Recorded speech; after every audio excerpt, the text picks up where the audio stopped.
update. I should have kept it the way it was, but it says working on live streams, connecting to YouTube, testing your broadcast. So I should be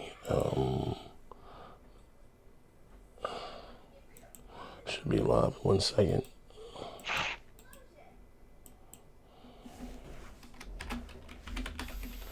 All right, and yeah, it should be live, right? Okay, we're live. Yeah, I see it. Ladies and gentlemen, we're back. I'm back.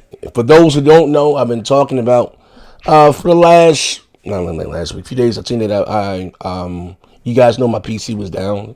First show was yesterday. Shout out for you guys that showed up and supported. I appreciate it. You know what I mean? But I told you guys I have one of my biggest interview.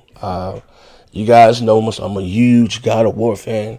I have the creator of God of War and Twisted Metal, two very iconic franchises. He did come on the Best Damn podcast. I don't know, it just popped up, right? The show went somewhere else. But I wanted to do a more in-depth one-on-one, because I'm a fan. I don't use no fan boy over developers, anything like that. But I'm a huge God of War guy, and just talk to him. Ask him a few questions. I would like to introduce you guys now to, if you didn't know, the creator of God of War, David Jaffe. What's going on, good brother? Well, I got a question for you to kick this off. Yeah. Are you sure this is live? Because I don't see it live on mine. Yeah, we are live. We're live. Okay. Sometimes you have to refresh it to get it. No, I'm doing that, and I'm watching the chat, and they're like, "Is this fucking going and shit?" So, all right, cool. Wait. Let me see. We should be live though. Yeah, we are. I'm seeing it. I'm seeing live. We are live. Right. That's weird. I'm on the video channel that you guys linked to, and it's just sitting there on the thumbnail.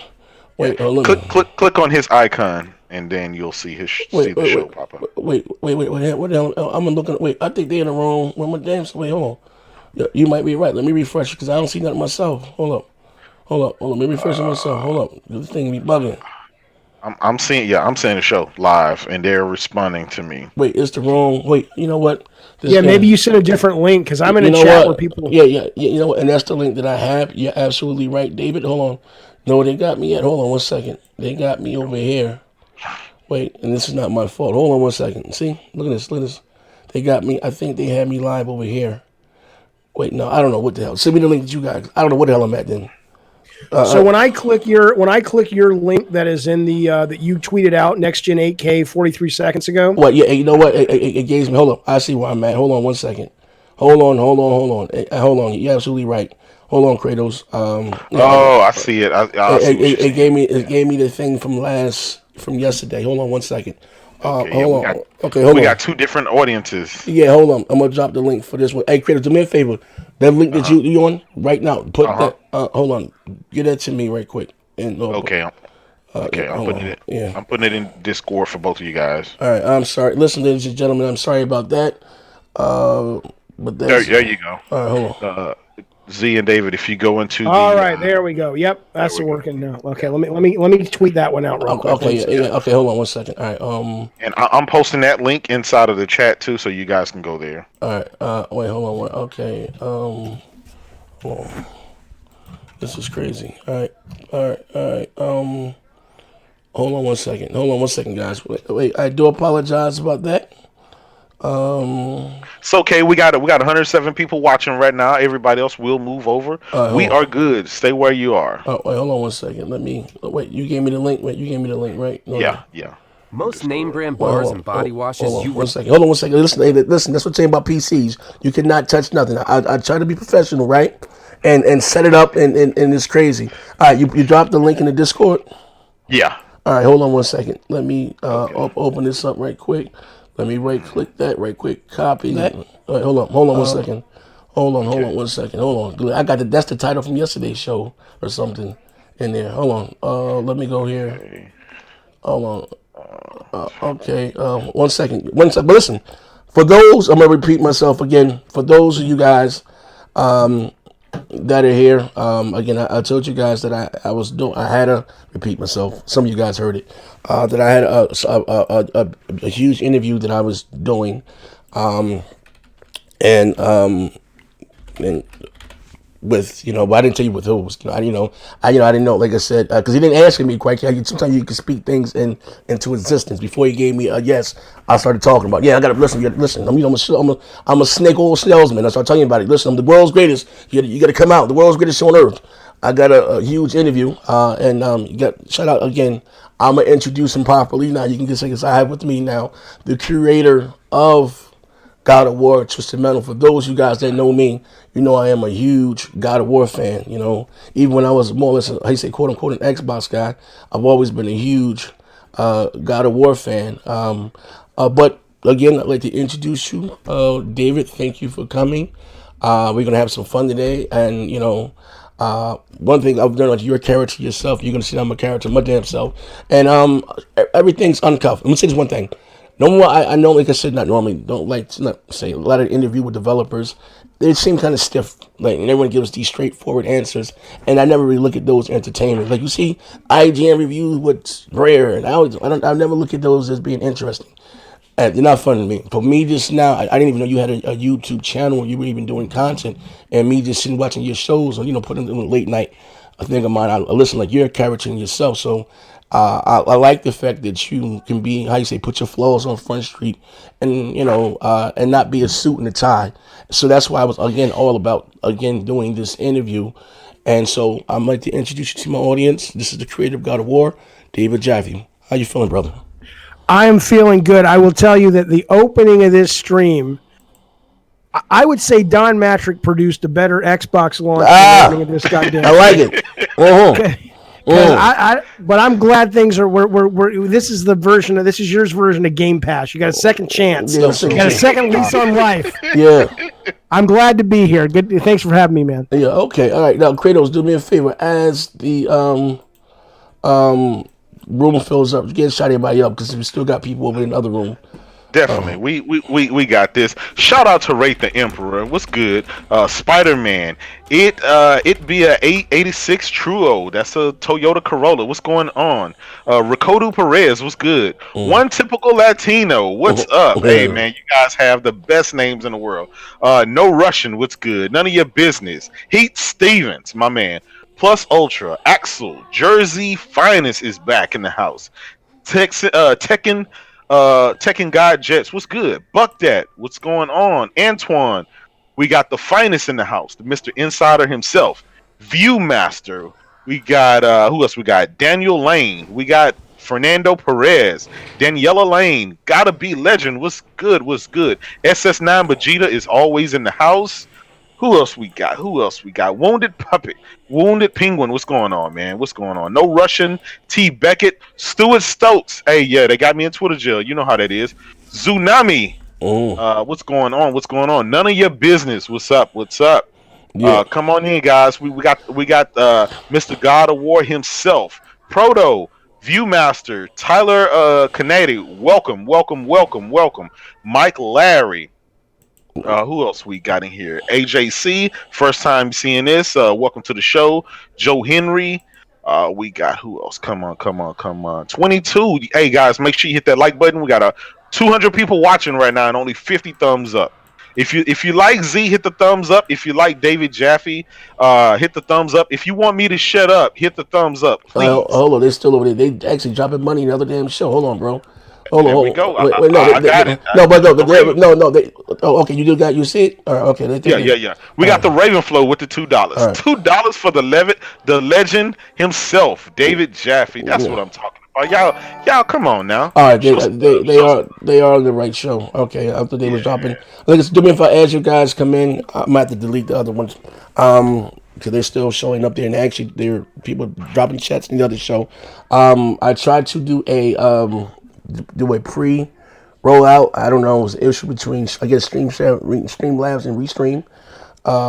But as you guys come in, hit the like button. We're gonna have I promise you, an entertaining show today. Let me close the other one out so people can stop going in. Just give me 1 second. Yeah. We got no Russian with the free J-Dub City. Hey, I appreciate that love, man. Yeah, they got me in Twitter jail. Heath Steven, the same thing. I can't believe those cowardly junk box fanboys got your Twitter locked up. Yeah, man, it's all good. Y'all know me. I can't go anywhere. I'm Yeah. Kratos, the one and only, baby. Yeah. By the way, David, just when they came out with the 2018 version of God of War back in 2016, they came out at E3. They had the whole orchestra and stuff like that. Yeah. I call that was God of War before Kratos came out the shadows. And once he came out the shadows, I embodied that character and I said this will be whenever this game drops, it will be the game of the year. And these guys, you know, they're my brothers, but they reamed me all the way until that very night, right before it was announced. They did not believe me. They didn't believe that there was going to be God of War. Or they didn't believe it was going to be good. No, they didn't believe that it was going to win Game of the Year. It beat out. I'm a huge. Red Dead. Yeah, because they thought Red Dead was going to get it, and they teased me the whole night because God of War wasn't really winning any awards that night. I remember that. The thing I is, still have faith, and I pulled all through. that shit is so much bullshit, though, dude. We were. Not to say that game doesn't deserve Game of the Year, Game of the Generation. Not to say Red Dead doesn't, but when you have been on nominating panels like I have, you for things like these big award shows, you will find yourself stunned that a lot of people haven't even played the game that they're voting on, and a lot of people don't even agree on what the category is about. I would be on panels on I'm not going to name the name of it, but it was one of the big game award shows. I was on panels and we were debating exactly. People thought best director meant one thing, and other people who were voting thought it meant something else. So the idea that Red Dead is worse than God of War. I mean, back when the first God of War got a bunch of Game of the Years, people were pissed off because it came out the same year as RE4. And it was kind of like, look, man, are we really going to do this? It's fucking subjective. My thing is, even though I know it wouldn't make a great award show, is they should say, we're going to unveil the top 5 games or the top 10 games that best represent video gaming this year, and that's going to be the show. But the minute you start putting games against each other and saying this game is better, that's such horseshit, man. Okay. We got a few. So again, as you guys come in, I do apologize for the mishap. People still, but we got a few pills there. We're gonna start the show. Stuart Stokes, out to my brother Stuart Stokes. You see him? Kratos. Hello. David. I think I put him to sleep with my Game of the Year award rant. Oh no, he got booted out. Oh, David. Wait, can you hear me now? Yeah, we can hear you. Yeah. Okay, yeah. We got a few chats in there.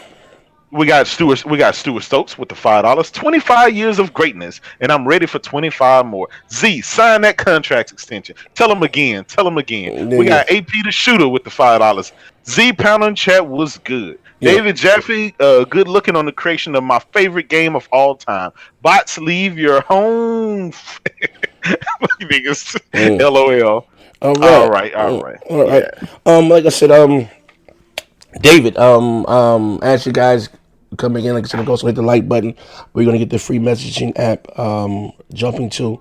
Well, I'm gonna start off with a very, I say, an easy question. All right. Anything you want to know, ask me whatever the fuck you want. I don't care. Here we go. All right, straight shooter. Before, I guess, creating video games, or is this something? Well, first of all, what got you into gaming? What got me into gaming was I needed a damn job, sir. I was literally, I'd come out to LA from Alabama. I was going to make. Okay, you're from Alabama, Southern boy. You did say that the last time, which we okay. That's right, and I was going to make video.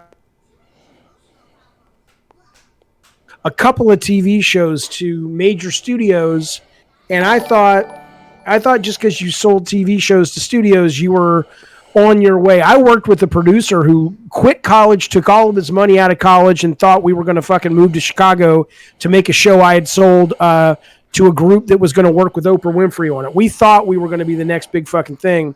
And only after we burned through a very small amount of money they paid us for the shows did we realize just because Hollywood buys your show doesn't mean they're going to make your show. Okay. And so I needed money.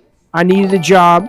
And I was pooping and I was reading EGM while I was pooping. And damn, it's throwback. That's a throwback. The EGM, the magazine.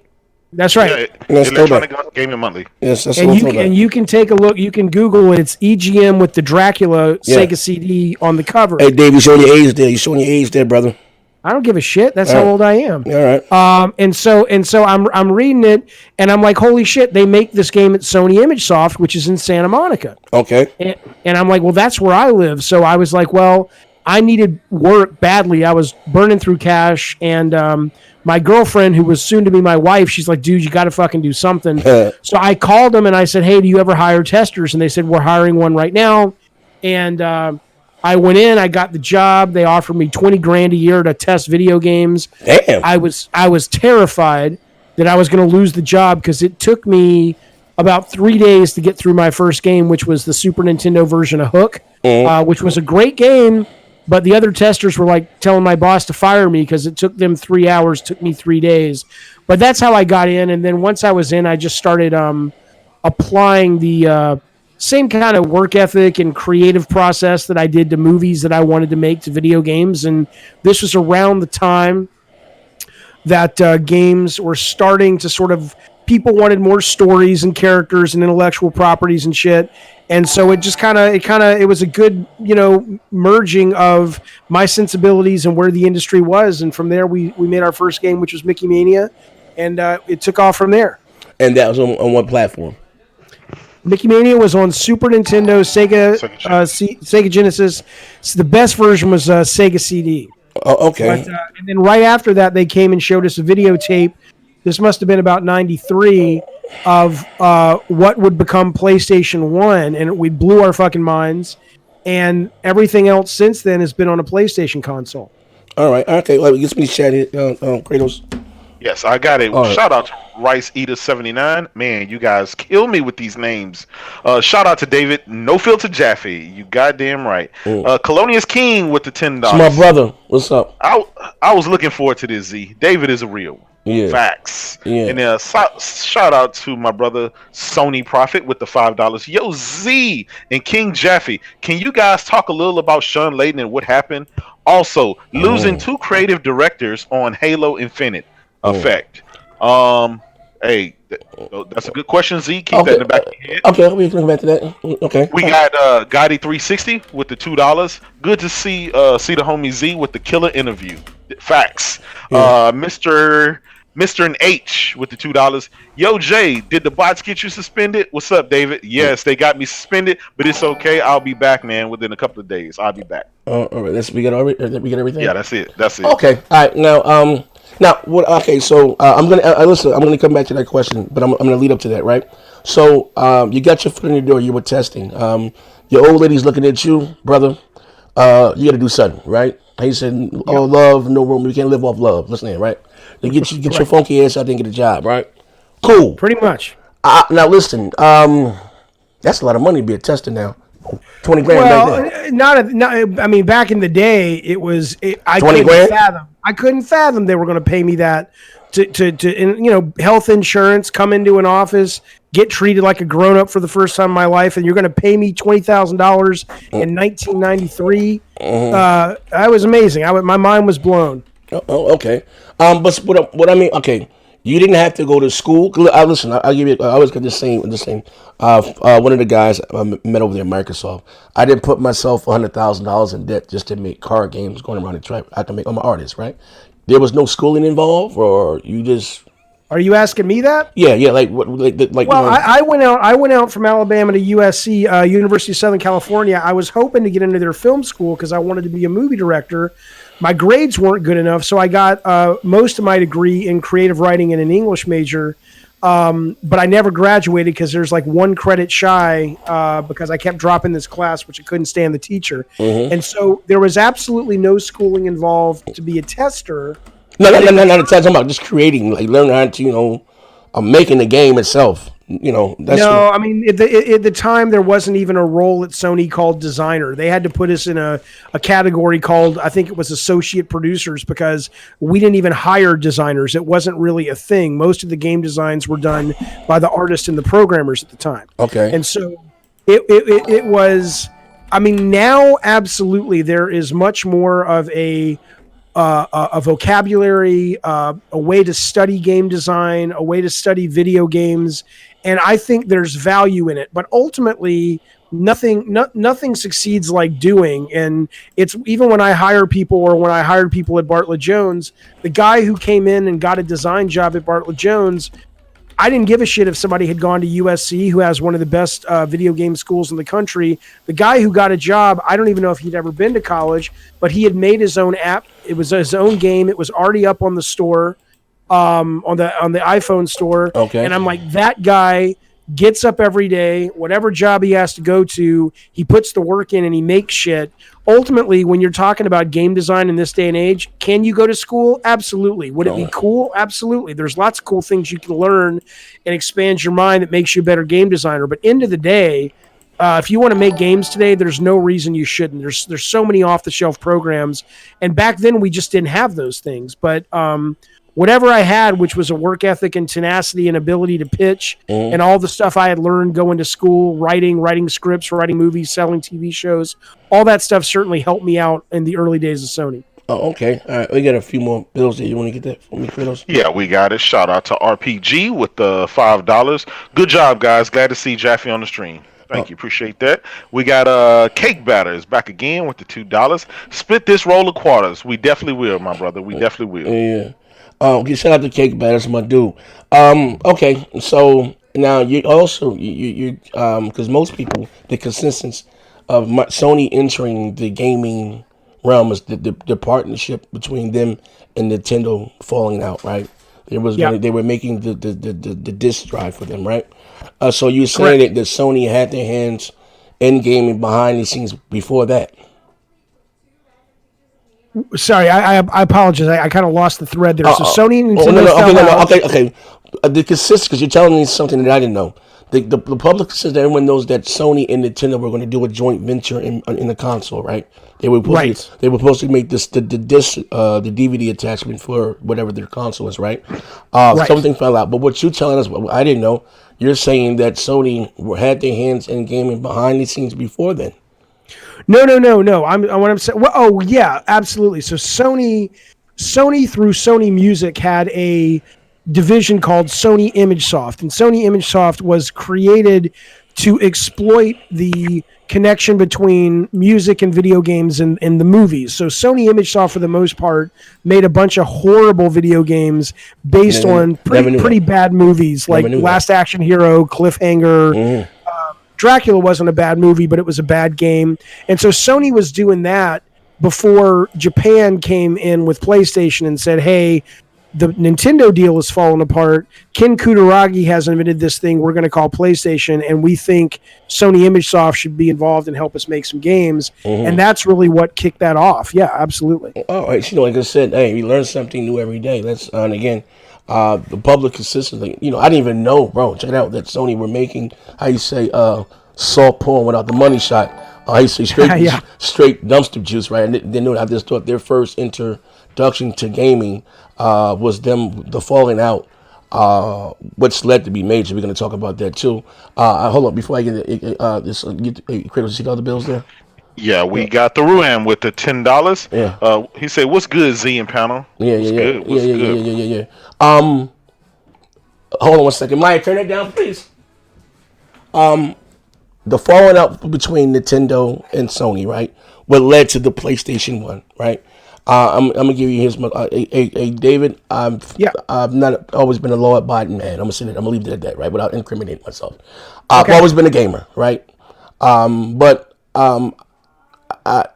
back then, Sony was the Apple, and I was more of a Sega guy than I was a Nintendo guy.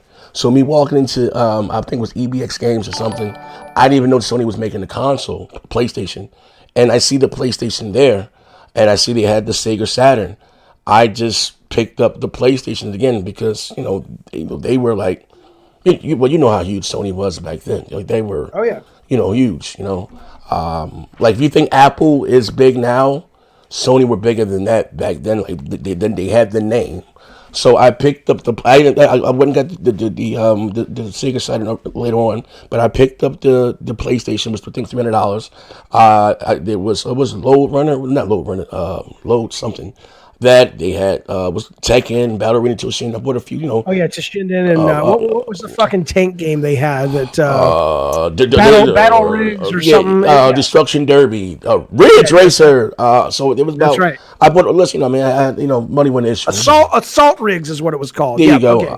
What was that? Was it top down over the camera load something, or you just basically Einhander? They had Einhander. You just go basically you go like the corridors, you're shooting. Oh, Loaded. There you go. Loaded. Loaded was the shit. That was a great game. You had the WWE game. You had the you had the Mortal Kombat. I bought every game that they had. Nice. Walked out of there bag full, and I had to buy an extra controller for $50, and I believe a memory card or whatever the case. So I bought everything, right? Went back and got the Saturn. Did you guys, when you're working, did you have any inkling that it would be the success that it was, right? Because you named the games that you guys were making, and I'm gonna say this again, right? Before you answer that, what made Sony so great, they had the best second and third party deals. Like again, Tekken, that was exclusive to the PlayStation. You know what I mean? So I tell the guys, I'm gonna order like some people in my audience. A lot of the multi-plats we have today were exclusive to PlayStation back then. You know what I mean? Yeah. So did you guys have because you're going up against Nintendo, you're going up against Sega. Did you guys have an inkling that we can do this? You know what I mean? Well, I mean, look, was it more like what childhood cheese? Like, hey, we're gonna show you Nintendo. I mean, I can't speak for the guys in Japan and the guys at the very top. I can tell you that our first 2 years of games where we shipped Twisted Metal 2, Jet Moto, and Warhawk. That was sort of our division. We didn't have any. We were just like, we hope this does well. At the time, if you sold 100,000 copies of a game, that was a huge fucking hit. And we were like, man, it would be so cool if Twisted Metal could actually sell close to 100,000 units. It obviously went on to sell over 1 million copies. Okay. But at the time, that's how, it wasn't that we thought that's how little of our work. It was more, that was kind of what success was defined as at the time before Sony got on board and started seeing that a lot of video games could be selling in the millions of sold through units. And so we were just hoping that we could hang in there and sell enough to be profitable and then ultimately a little bit of a success. So no, there was never on our end a sense of this is going to become this next amazing massive thing. We knew the tech was cool because it was really the only game in town that was doing real 3D graphics. Yeah, because and so as gamers, we were like, this is the coolest fucking thing in the world. But I don't think any of us at our level were aware, whether this was conscious on Sony's part or not, that they were really aiming to move gaming to make it into a platform that was more than just the hardcore sort of geek hobby, of which we consider ourselves hardcore geeks. And the fact that it became something bigger than that was really cool to watch. But no, there was never anybody sitting us down and saying, this is Sony's vision. We're going to make gaming into something mainstream. I'm sure those conversations were happening, but they were well above my pay grade. Oh, okay. Shout out to Rob the Mod with the $1. Appreciate that, good brother. And you understand the only reason Rob the Mod is donating $1 is he's our mod over on the Jaffe stream, and I never let him give money. I'm like, you cannot give money to the stream, Rob, because you do too much for free. And this is the way the fucker's getting in the back door. I see what you're doing, Rob. I see what you're doing. Shout out to Rob. Yeah. Okay. How should I say it? So Z. Yeah. One question is, the way that gaming was back there, you saw the whole Sega and Nintendo battle it out versus everybody else that came along. Did you know that Sony was the company to change the whole game when it came out? Did you think that was possible? Or you asking me that? Yeah, you and David. Well, that's leading. I was asking him. Like, I'm just saying, You well, just he said that was way I guess way above his pay grade. Yeah, we And- never really thought about it like competing with Nintendo or Sega, at least at our level. Okay, We because were just like, we hope our games sell and we get to make more. It was never a sense of like, now down the road it became that. Like when they sent Crash Bandicoot over to Sega and Nintendo to mock them and stuff, it became like, oh shit, Okay. we're playing at the same level as these people. But for a long time, no, it was just like right. I never got a sense of competition Yeah. like that. all right, now listen.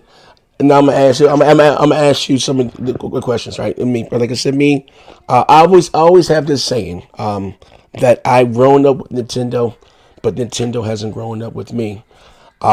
The NES, I give credit where credit's due. They would say, I guess, poised as saving gaming because you had a lot of the games. Like I'll give you an example, ET, right? Yeah. ET, a lot of those. After the crash of the 80s or the Yeah, 70s, because 80s, the Atari- there was a big I remember, man, there was a big empty void, and you would go to the toy stores, and the only thing you could find, there was like a full motion video game of a fighter jet, and you could control like a little cursor on the screen to shoot down the fighter jet. And me and my brother were like, what the fuck happened to all the video games, man? You had like 3 years there where, unless you were playing on a PC, consoles were dead. Arcades were dead, man. It was terrible. Yeah. Okay. So then, like I said, and I give credit where credit is due. But it's been Nintendo's policies through over the years. They had like literally gaming in the headlock. And I give you an example. I remember before Grand Theft Auto became what Grand Theft Auto, it used to be just top down over the camera view, right? Then they came out with Grand Theft Auto 3, and they took a stance like that doesn't, basically, would never come on our platform. There's no place in gaming. Just like took this real political stance, and Square Enix fell out with them. Because they wanted to. Because I'll give you an example. Cartridges were very expensive to make. I guess it even cost. I remember my grandmother paying like $75 for Mike Tyson Punch Out back in the '80s. What? Yeah, What? Yeah. No. Bro. I bullshit you not. Okay, then your grandmother got Bro, fucked. listen. We talk. I'm from a little black boy from the hood. There was no toy. There's no Toys R Us buyers. We would go down. Okay, but what I'm saying is Nintendo selling Mike Tyson's Punch Out at a retail price of $75. Oh no, I'm not saying that they were, but I give an example, right? I used to own a little mom and pop game store, and I would buy from the wholesaler. So I would spend $45 to make $5 off a game. So literally, the upsides. I don't know what they were paying. I'm just giving an example. But just shit, I went into Sears. I give and I spent $80, I think, for Star Wars for the Nintendo 64, and that was from Sears back when the 80, I don't bro. Yeah. Listen, I was saying, Price of $69 was like the standard price. I'm gonna tell you for a lot something. of these games. For cartridges, I would say that my integrity is always in question, bro. I'm not questioning your integrity. I question my own damn integrity. I'm questioning your memory. No, I question my own damn integrity. I'm telling you that I used to pay for cartridges. Like sometimes they were, games were $50 forever for the longest, right? $50. Yeah. But I believe it was Cruising USA or something. I paid like $80 for or something for the Nintendo 64.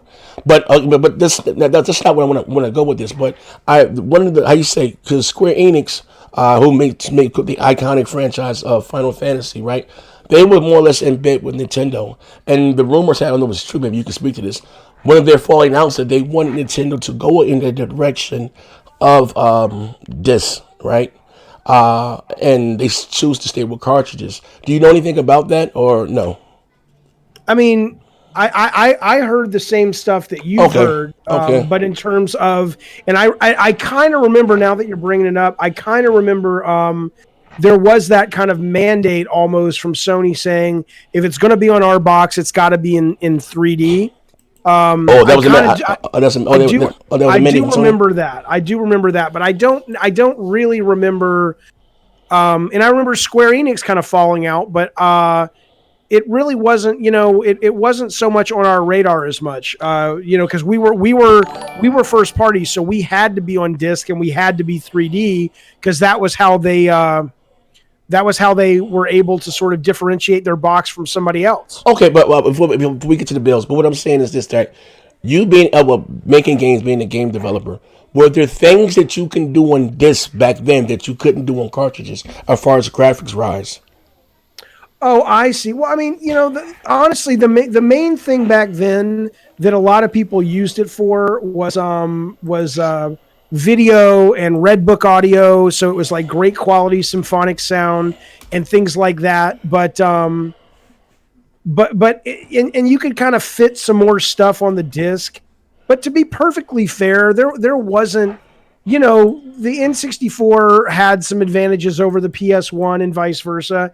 But no, we never found there were things like, oh, I wish we were working on the N64 because it can do X, Y, Z, if that's what you mean. Oh, okay. All right. So this, okay. All right. So, but what about as far as cost wise? I know discs are cheaper to manufacture than cartridges, right? They are. And by the way, just so you know, just because it sticks in my, I couldn't get out of my head. I just sent you a picture of a flyer of what games cost on the N64. I'm not negating. I know they were $60. They were $60. Okay. Well, even better. The PlayStation games were $50. They were they were cheaper. They were cheaper. I'm just going. There's no goddamn way. No. But I'm just saying no. But bro, I'm telling you, maybe it may not have been Sears, but bro, I Cruising USA, because they didn't have a lot of games. The Cruising USA. I hear you. This is back in the 90s. So of course, I know. I'm sending you flyers from the N64 back in the 90s. But a lot of times, again, I'm saying I'm from Newark, New Jersey. I would go downtown into the mom and pop stores. And I would pay. Oh, totally.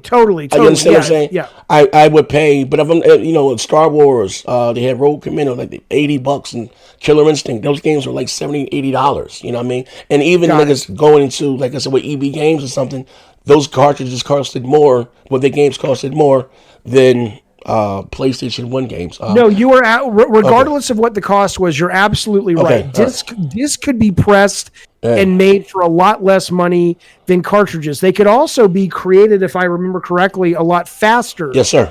Back when we were doing cart games for Sony ImageSoft, I think if I remember correctly, if we wanted to have a game out for Christmas, we had to have a final submission approved. It was like, unless Sony wanted to pay shit tons of money and penalties and stuff to the manufacturing, we had to have shit done like by early August for a Christmas release. It was crazy.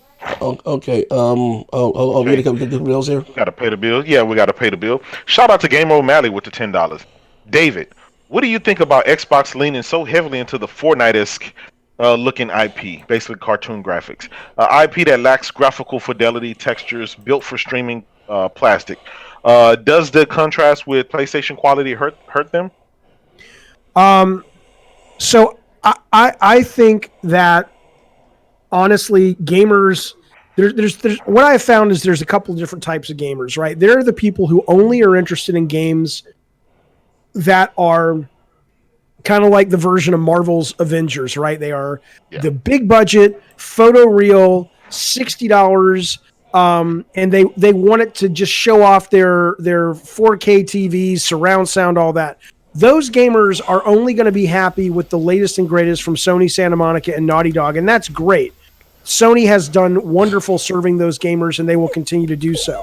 However, as somebody who loves the medium of video games, whether you're quadruple A games or super indie games, I find that the lower fidelity graphics allow for a lower budget. And in a lower budget, just like with film, just like when you're recording music, just like when you're making a TV show, the less you spend, the fewer people you have to answer to. The less you spend, the more chances you can take. And great gameplay rises above the presentation. On my stream right before this, I was playing Dead Space 2, which I had never played before. And I was like, holy shit, this game is amazing. And we're talking about graphics that are almost 10 years old. So no, I think if you look at the success of Fortnite, if you look at the success of even going back to Angry Birds, most gamers have shown they just want to be shown a good time. They don't give a shit. But absolutely, I think if you're one of those gamers that's like, look, I buy my next gen hardware because I want to see the latest and greatest visuals and all that. I think absolutely they're going to push back against stuff like Fortnite. But I think that's silly, frankly. I think you can have both. Just like in the movies, you can have Avengers, but you can also have Joker. Joker is the most profitable superhero movie ever made because the goddamn thing cost about $20 million to make versus $300 million that Avengers cost. Okay, all right. We got some more bills there. We got more. Mr. NH with the $5. At some point, curious to know how David went from tester to making God of War. What was each step? How did it come about? So I started as a tester.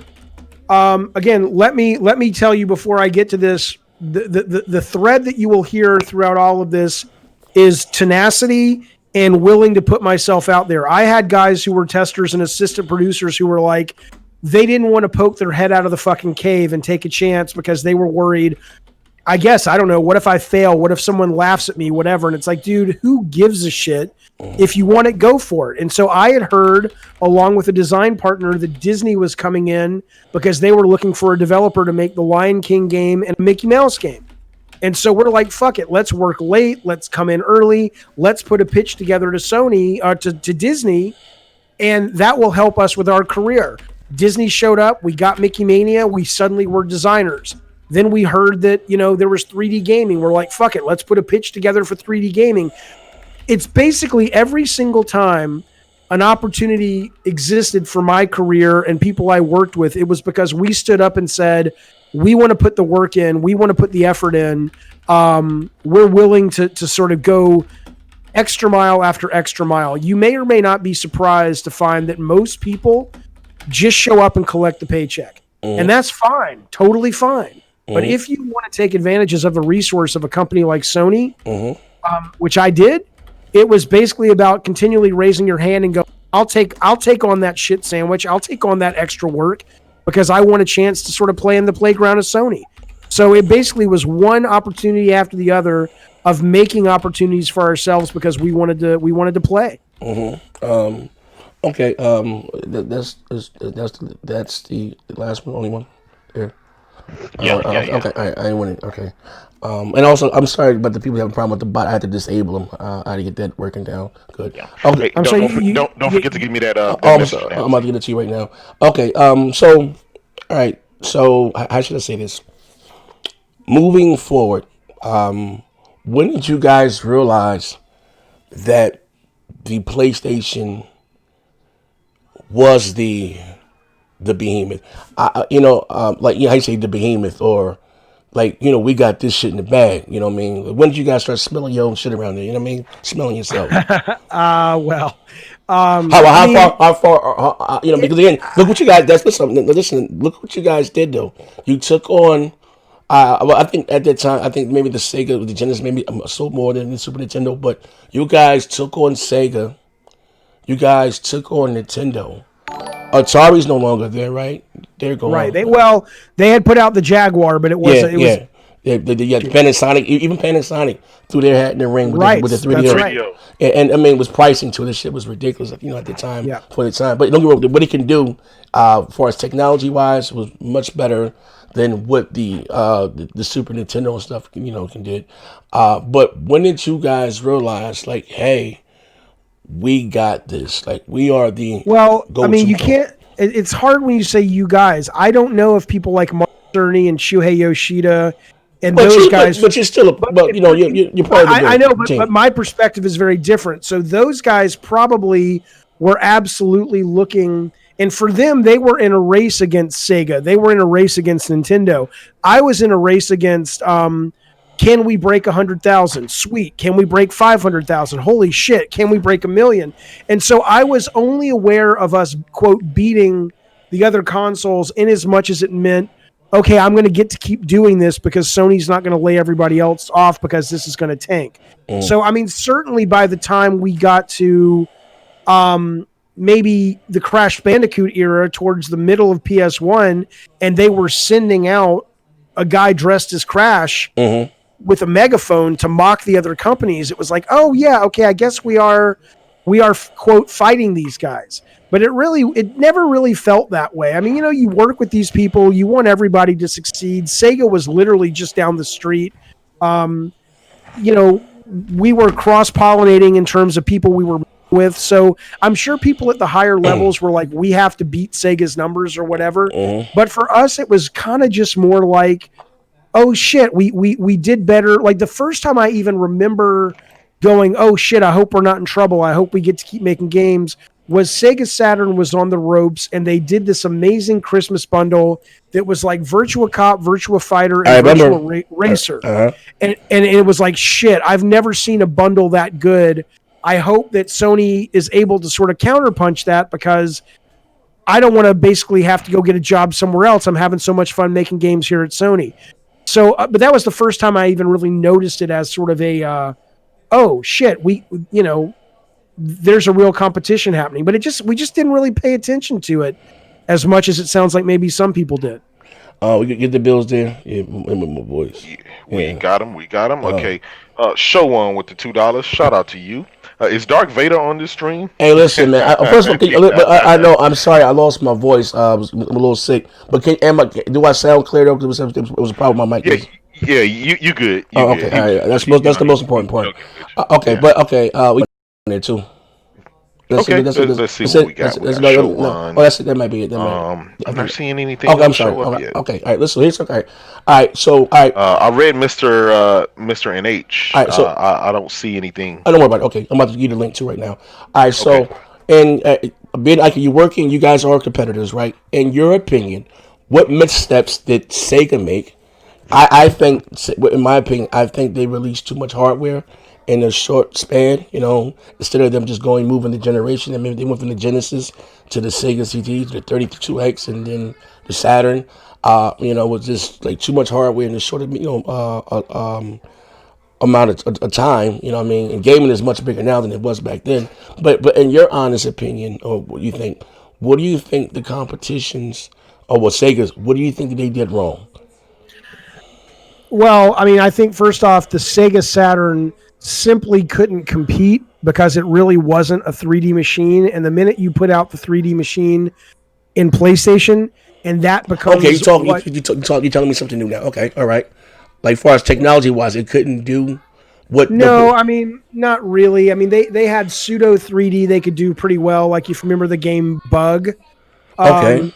But and they could certainly do 3D. They could push polygons, but it was nothing like what you could do on PlayStation. So the software suffered by comparison. Wow. In terms of if you're comparing it directly. Now, Sega Saturn could do some pretty good 2D stuff, but I don't know if it was that developers by that point were so excited by 3D that a lot of the great 2D houses, other than like Treasure and whatnot, had moved on. But their biggest mistake, honestly, was if you're going to release a box that can't compete technologically, then you better fucking come correct with your actual software. Because if the software is great, the audience will show up, even if it doesn't have the most power. Like PS1 was not as powerful as Xbox or PS2. I think it was PS2. Yeah. But it didn't ultimately matter because Sony PS2 had the great software. So they failed at a hardware standpoint, which caused the developers to become less excited, and they failed at a reaching out to second or to third party as well as first party to make compelling software for their box. And after that, they learned a lot of great lessons from the Dreamcast, but the problem with the Dreamcast was, as brilliant as it was still really more of an arcade box. Like, a lot of the games people love for Dreamcast aren't these deep, long experiences that you could be getting on N64 and PS2 at the time. They were these really fun, Power Stone was great and Space Channel 5 was great. And didn't they have the drum game that you could, or the Samba de Amigo was great. And they had all these great kind of almost like party games, but they just didn't have enough to really connect with where the audience was at 2000 or what have you, because people were looking for deeper, richer home experiences, and they were making arcade games. Okay, I'll get this for bills. Actually, before we get the bill, here's the thing. I have me being a consumer. when I think of Sega again, we talking about Golden Axe, Space Harriet. Shit. But even again, they did have a great arcade experience. Whether they were king arcade, you had Daytona USA, you had Virtua Fighter, Virtua Cop.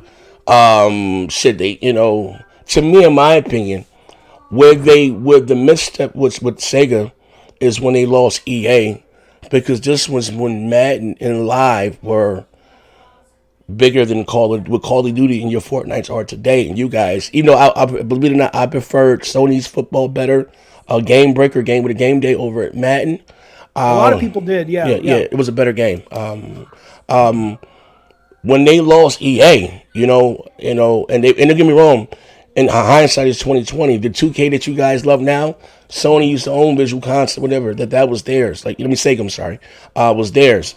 And it's a great, it was a great product. It didn't have the, how you say, it didn't have the casual audience, which was much bigger than the hardcore. But to me, is when they lost EA, and that was, like, I can't get Madden on their platform. But Sony, in my opinion, would really won the generation for them is when you guys included the DVD player. Just been. Now the DVD was on PS2. Though. Yeah. But I'm just saying, just like because the Dreamcast came out a year before. Now, with you telling me that, I didn't think about it, but as far as 3D graphics, because they had games. I should say, I didn't look. How you say, who had the better graphics? I know that Sony had better software. You know what I mean? You shared some of the same multi-plats for Mortal Kombat and stuff like that. But you guys had better, I guess we say, better second and third party deals. Metal Gear. Shit. Yeah. No, we had Metal Gear. We had Crash. We had Gran Turismo. Before that though. But even games like Resident Evil. Even though I hate that fucking engine now, but though that fucking running sideways and shit, that I hate that fucking engine, but. Though, and you can get that across the street. And those games, I tell people again, those wasn't Sony games. What was it, a second party deal or third party deal, or whatever the hell? People, it is amazing. People have to be working together, following a singular vision for success. Because for whatever reason, and I can't tell you what it was, whatever reason, the people who worked at Sony, not just in America and Japan. In Europe, there was clearly a hunger to go out there and get those exclusives and get those developers excited. And for whatever reason, Sega, maybe they were tired, maybe they weren't motivated at a leadership level, but whatever reason, Sega just seemed unable to do that. Okay, and it shows in their software lineup. Okay, we got another bill there before I move. That was the last one. I don't want to miss over nobody.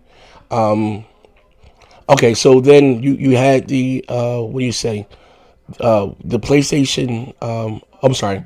Okay. We got one from Rice Eater, 279. David, how do dev kits differ from standard PCs? If you can answer. I mean, I guess because they're not PCs. They are. You have to have a PC that plugs into the dev kit, so you write your code on the PC, and then you send the program to the dev kit, and the dev kit basically is containing your hardware and containing the specs of what the actual final box will be. But you can't, as far as I know, you can't plug up a dev kit to that. Hello.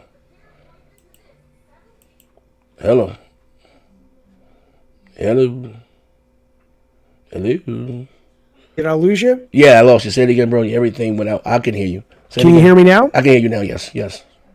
So I don't know where I dropped out, but you said last thing I heard you say, but you can't plug a dev kit up to the PC or the internet or something like that. That's last thing. Right. Yeah. I mean, the dev kit is basically sort of a version of the actual console that you can directly plug into from the code on your computer.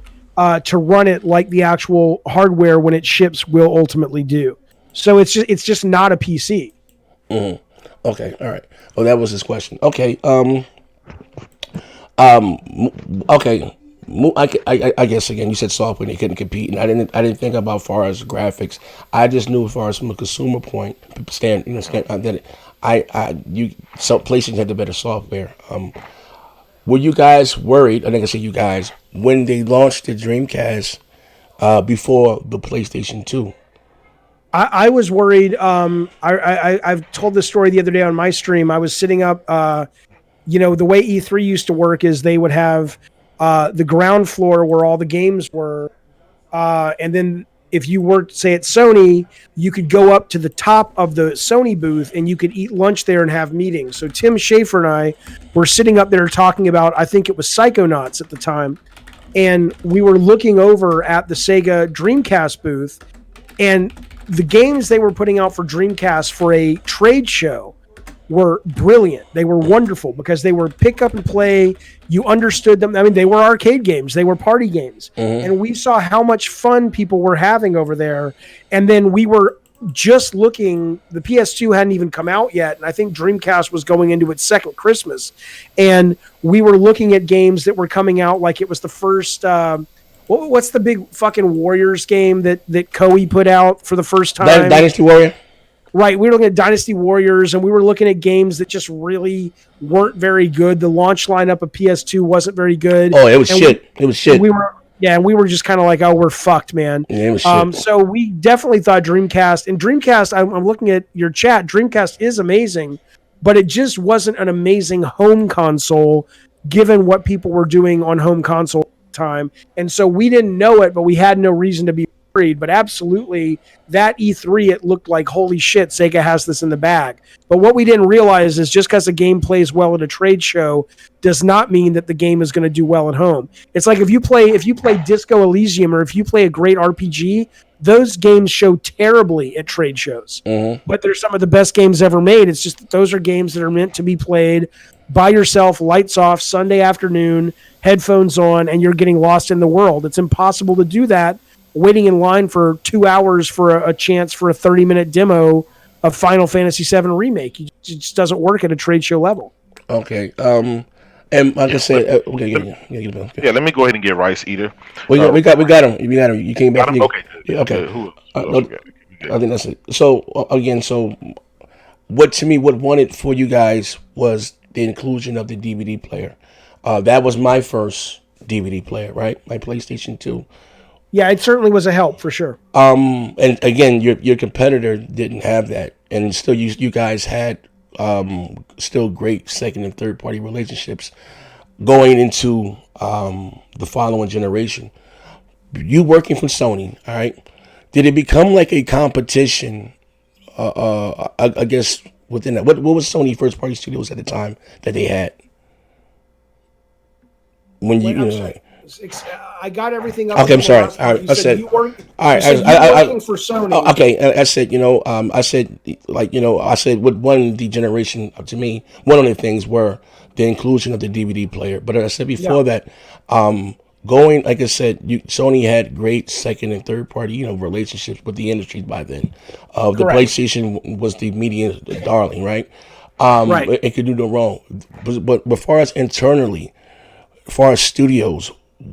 What studios did Sony have at the time? Or did it come like a friendly rivalry or competition amongst you guys there? Or who can outsell who or whatever the case I think there was absolute competition. Or were there awards like internally? Yeah, it wasn't awards. It was we were fighting over resources. So I remember right after Twisted Metal 2, for example, I wanted to do internal development, and I was really bad at recruiting.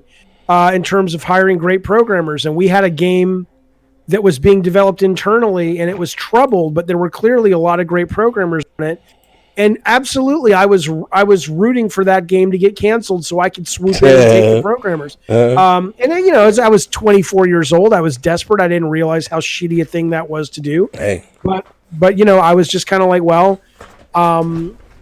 we had never really done internal development at Sony, so we were all thrown into the deep end of the ocean and going, better learn to swim, motherfucker.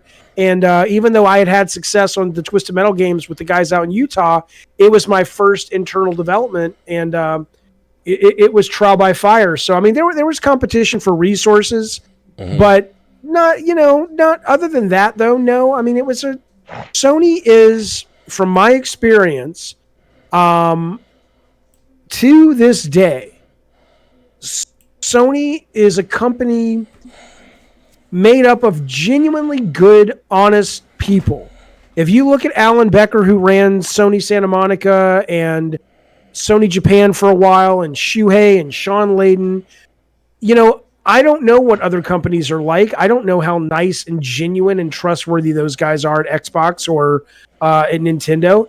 But end of the day, I mean, these guys were businessmen. They wanted to win. They were competitive. But it was a really good, healthy environment. There was no sense of toxicity. There was no sense of God of War was a really hard, but I think it was from the top down. These were good, honest, moral people, and so it just, we didn't have that kind of culture. Okay. All right. All right. One question I have, it's right on this exact same topic. How was it back then when you were making Twisted Metal and God of War and stuff like that?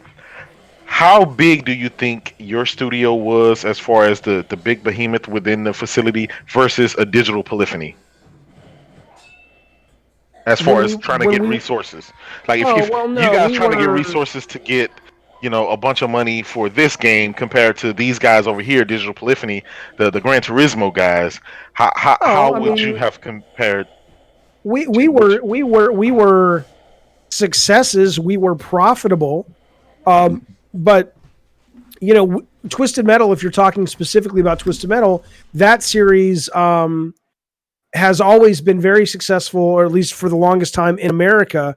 But for the most part, other than a little bit in Australia, some places in South America, most part it tanks everywhere else. But like Gran Turismo was a worldwide phenomenon. So certainly Polyphony would be able to get more extensions, more money, more marketing. Just like Game Day, we would always be sitting there going, why is marketing putting all this money behind Game Day? That fucking game sells itself. They should put money behind Jet Moto. No one knows what the fuck it is. Okay. And it's kind of that age-old thing where it's like, on one hand, you need marketing to expose your product, but on the other hand, marketing only wants to expose products that they know are going to be successful. And so, but I will tell you a story. I remember Jet Moto 1 had come out, and the numbers were awful. And this is how different it was back then, where you could actually course correct. So Jet Moto 1 had come out, Twisted Metal 2 would come out the same year. Twisted had gotten tons of marketing because Twisted 1 had been really successful. Jet Moto had gotten no marketing for the most part, just in video game magazines. And the head of 989 Studios went to marketing and said, you fucking give this game television, because this game is amazing. And within maybe 4 months, that game was on TV, and it went from a total dud to selling well over 1 million copies at full price. So, I mean, there was definitely a desire to get marketing money, but it never really felt like, I don't know, maybe I'm wrong, or maybe I'm just questions wrong, but it almost feels like you want, or you've been told there was this kind of cutthroat competition within the building. Mm-hmm. It never really felt like that. We were just making shit, and people were nice, and yeah, we wanted, we absolutely wanted resources, but we weren't. It wasn't like fucking, backstabby and shit. Okay, hold on. I got a message on the free messaging app. Also, I left the link down in the. Got it. Okay, guys, this is the link for the free messaging app. I'm gonna read the first one here. This is directed towards you, David. This is from Bruce Leroy. So ask Mr. Jaffe, the man, the legend.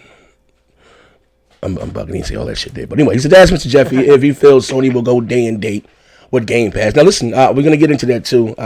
Before I listen, I'm gonna I want you to answer this question, but I'm gonna get more into that. I know you're a huge fan of Game Pass. You talked about it. Do you feel Sony would for PlayStation Now to be successful, will they go day and date with their what do you call it, their exclusives there now? PS Now, whatever it's called, PS Now. I know, like I said, they didn't have the how you say the the infrastructure to handle it.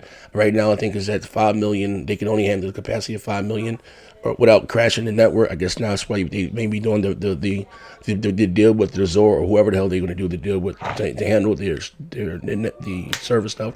But do you think they will go day and date? Turn that down, Maya. That's the question he's asking you. Well, I mean, obviously I don't know, but I mean, what Jim Ryan said pretty telling, which was he said, look, what Game Pass looked like a year ago is not what it looks like today. Yes. Or not Game Pass, PS Now. Yes, sir. And what it will look like 12 months from now is probably going to be different as well. The fact that this Black Friday, it's looking like, and reports are just coming out, that the number one selling console was the fucking Xbox $149 deal. Yeah. And I thought the $199 PlayStation bundle was staggeringly of huge value. I mean, it was God of War, or Last of Us, not Last of Us, God of War, Horizon, and Uncharted, or Last of Us, whatever. I think Xbox played this Christmas perfectly, because what they are doing is they are getting people used to Netflix for games, and they are selling a bunch of hardware. I almost bought an Xbox S this Christmas, but I didn't, because I'm like, you know what? I have it on my PC, Game Pass. Scarlet will be out in a year. Fuck it, I'll just wait. Okay. But I almost fucking bought one because they have more games on Game Pass for console. Okay. Yeah. So Game Pass is here. It is not a joke. I'm frankly, I'm not tired of it. I don't give a fuck. But I'm so over fanboys going on about, well, don't you understand? It's not sustainable. But it's like, look, motherfucker. Do you honestly think that Microsoft doesn't run the fucking numbers? Hey, listen, David. I've been cut loose. Listen, this is what you guys wanted, right?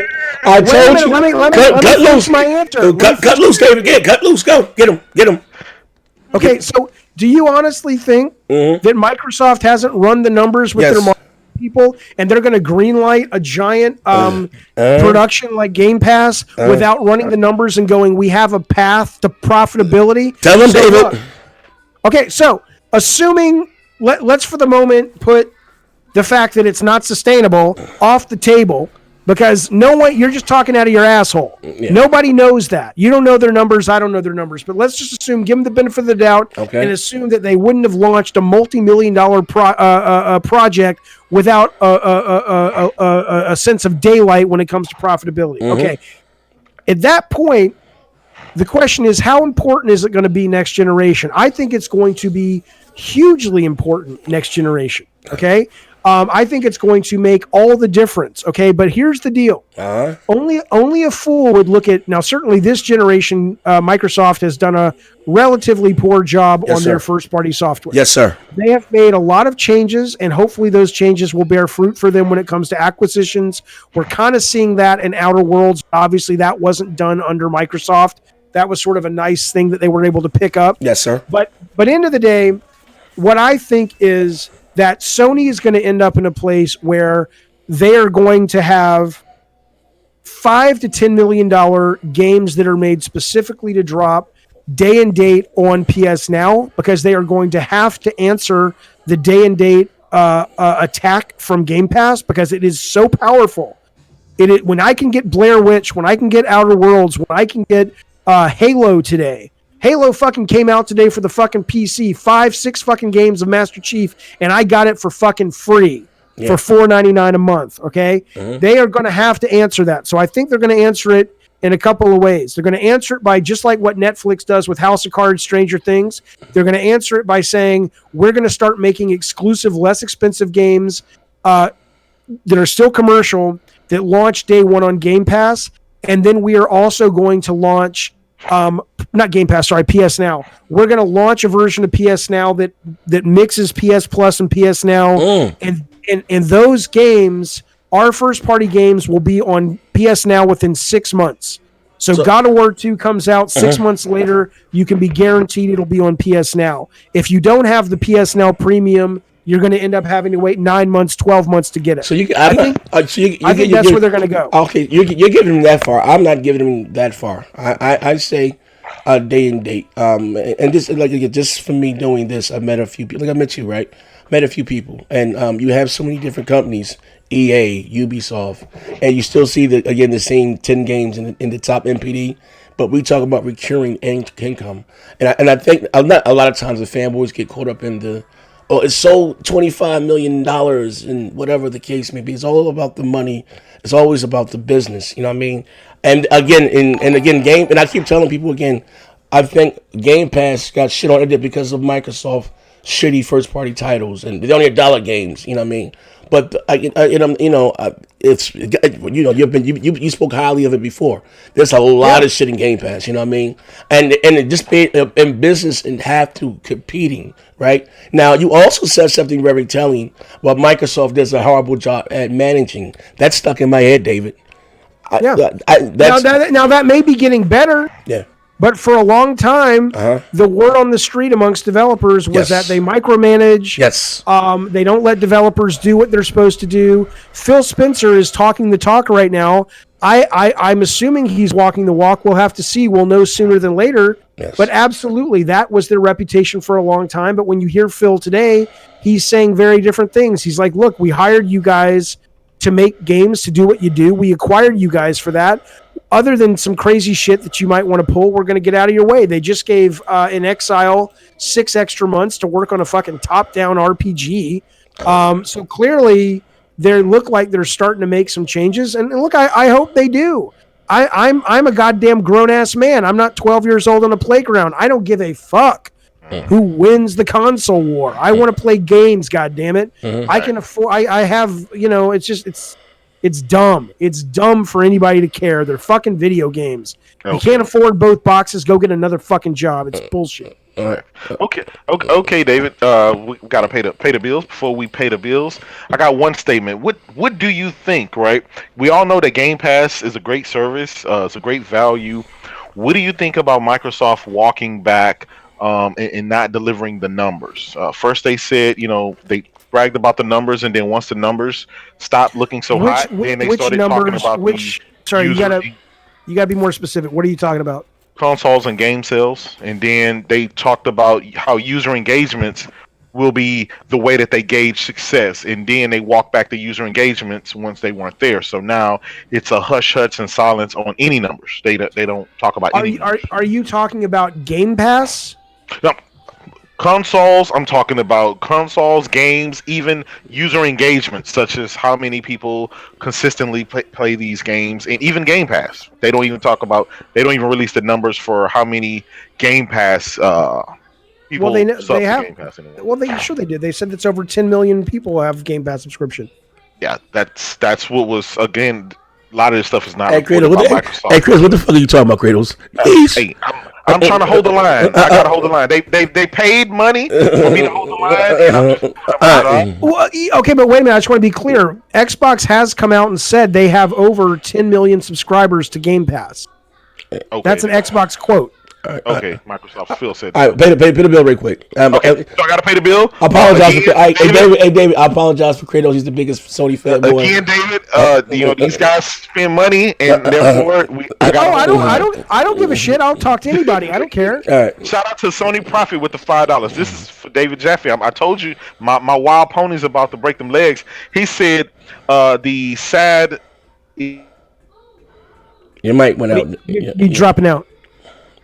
So I get them. Sony Profit. SAD was like $110, and those sales are UK only. They sold 100,000 consoles. That's PS4 sales every week. You smoking, Jaffe? What the hell are you smoking? I don't understand what he just said. What did he say? He said that the SAD price was only $110, and those sales were only in the UK. They sold 100,000. That's absolutely not true. It was $149 in America to get the Xbox, whatever, the S, the digital only. Mm-hmm. It was not only in the UK. Maybe it was 110 in the. I don't know what the conversion rate is with the pound, but in America, you could go and buy the Xbox. What do you call it? The Xbox One S. Mm-hmm.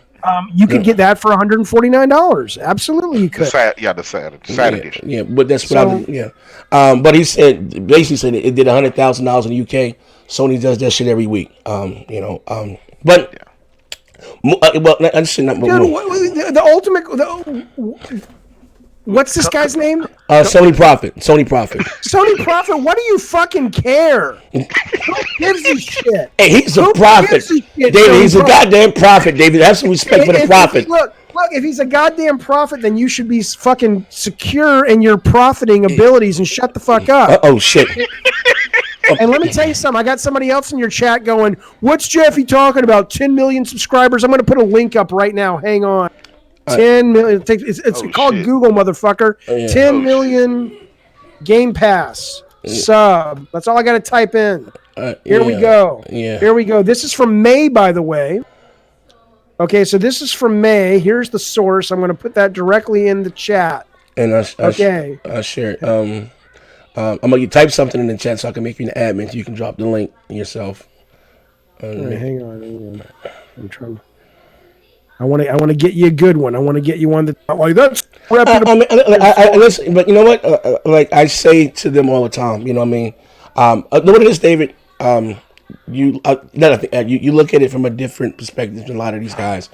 They root for these consoles, and we like whatever. You've been a part. No, you know what? You've been a part of the industry for so long. You're a part of the industry. So you talk about come into it as fans. Like it's like someone you making a. You work for Marvel. He works for DC. Behind the scenes, these all artists that go out. No, it's got nothing to do with that. What I'm trying to communicate whenever I lay into it's not the fact that I'm like, oh gosh, it's the fact that what are you a fan of? Are you a fan? Like for me, I'm like, dude, I'm a fan of video games, man. Aren't you a fan? Again, David, see, David, you weren't introduced to this great war that's been going on for the last 10 years. I had a fucking Atari 2600, and my buddy had an Intellivision. I know all about this shit. Okay, but what I'm telling you is that my guess, I mean, to care this much, I don't mean because of the questions. I just mean the idea that it's like, let me throw some facts your way to tell you how you're wrong about how this is going to sell and that's going to sell. I'm like, man, do you realize the value? Even if you are a hardcore Sony fanboy, you should still be playing Game Pass because the amount of great games you can get on Game Pass is amazing. Don't you love video games? No, man, I want my box to win. Really? Are you fucking 12? They say they don't want to play no Sea of Thieves. Hey, listen, I don't want to play Sea of Thieves either. But you know what? I'll play fucking Gears of War. I'll play I'll play Halo Master Chief Edition. Come on, everything's not Sea of Thieves. I'll play Lonely Mountains Downhill. Hold on, we can pay a couple of these bills right I gotta pay the bill. I gotta pay the bill. I gotta pay. Hey, man, once David start talking, they start flooding in. That's right. Shout out to Dirk Griggity with the $5. You said a one-on-one, Zaire. Get J-Dub off the show. He's ruining. Phil is my daddy. All right, cool. All right. RPG. All right, shout out to RPG with the $2. It's called Google, motherfucker. Cheers, Jaffe. We got the Raven Flow with the $5. Mr. Jaffe, what do you think the chances are Xbox will give the publishing rights for Sunset Overdrive to Sony if Sony makes a sequel? And we got one more. Yeah. And then we got AP the Shooter with the $5. Jaffe, so Game Pass would be even more profitable if they had the games to back up the service. Absolutely. So PlayStation Now is going to kill games, going to kill Game Pass because they have them? No. That's a question. The answer is no. So here's the deal. In my opinion, and I think I'm right, we'll find out, the number of people who can recognize and care about the difference between the amazing quality of, say, an Uncharted 4 compared to a pretty gosh darn good but not brilliant quality of a Gears 5, that's 5% of the gaming population. Okay, look at the people who play Fortnite. People earlier were taking the piss out of Fortnite because the graphics weren't that great, right? People go with what their friends have. People go with where the value is. People go with free. So if you're a parent or you're a gamer and you're not into this hardcore and you walk into a Best Buy next year and you go, I can spend $400 and every 4 or 5 months I'll get one of these classic games, or I can spend $400 or $299 or whatever, and for $5 a month, you're telling me I get all these games that are backlogged back from 360, and on top of that, I get all these new games coming. That value is going to be too much for a lot of people. Now, if Sony got in there, yes, sir, and started competing, yes, Sony would kick the shit out of Game Pass. Yes, sir. With PlayStation Now. Yes. They're not doing that yet. Let me tell you how stupid Sony is when it comes to Game Pass. Sony or PS Now. Sony did the smart thing. Sony dropped the price. Yes. And Sony basically says, "Here you go, fellas. Here's God of War and Uncharted. These motherfucking games are over 2 fucking years old." Okay? But that's okay. At least they're slowly starting to realize they need to wake up. Okay? Yeah. Come January 2nd, imagine this. You get yourself a shiny new PS4 on Christmas Day. You don't have a week before Sony pulls God of War and Uncharted from PlayStation Now. Right? So if Sony gets smart and they start saying we have the best first-party games, which they absolutely do, yes. easy to argue that. Yes, sir. And they say we're not going to be releasing these day one because our products are more valuable than Microsoft's products. Right. You know, you could probably argue that as well. But if they say, yeah, maybe in 2.5 years they'll drop on now, they're fucking morons. But if they say, hey, consumer, we get it. You're not going to get these day one like Xbox. That's because our shit's better. But we guarantee you within 6 months, all of our first-party stuff will appear on PlayStation Now. That is how they can compete, and that is how they should compete. But these people coming at me like the first-party games are better. They don't need PlayStation. They don't need PS Now. It's like, dude, that's so filtered through a bunch of fanboy bullshit. Oh, we got a lot of bills. If you were actually sitting in a fucking marketing meeting, you would be asked politely to leave. I'm gonna say this one thing, right? David, again, I don't even give him that long. I just give him going to their slides, and I just showed it a number of times. And if you want to see it, I can bring it, to the investors meeting on what they're going to make their money on next generation digital streaming, and of course static. You know what I mean? But I'm not. Forget the streaming part. Oh yeah, this is not streaming. I'm not talking streaming. No. We're talking about recurring residuals. Subscription service.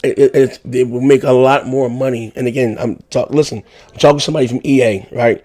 Right now, and sorry, I shouldn't say the company, but anyway, they make so much money. EA have EA Access, you have EA Origins, and I think a lot of the fans are looking at it from the MPD perspective.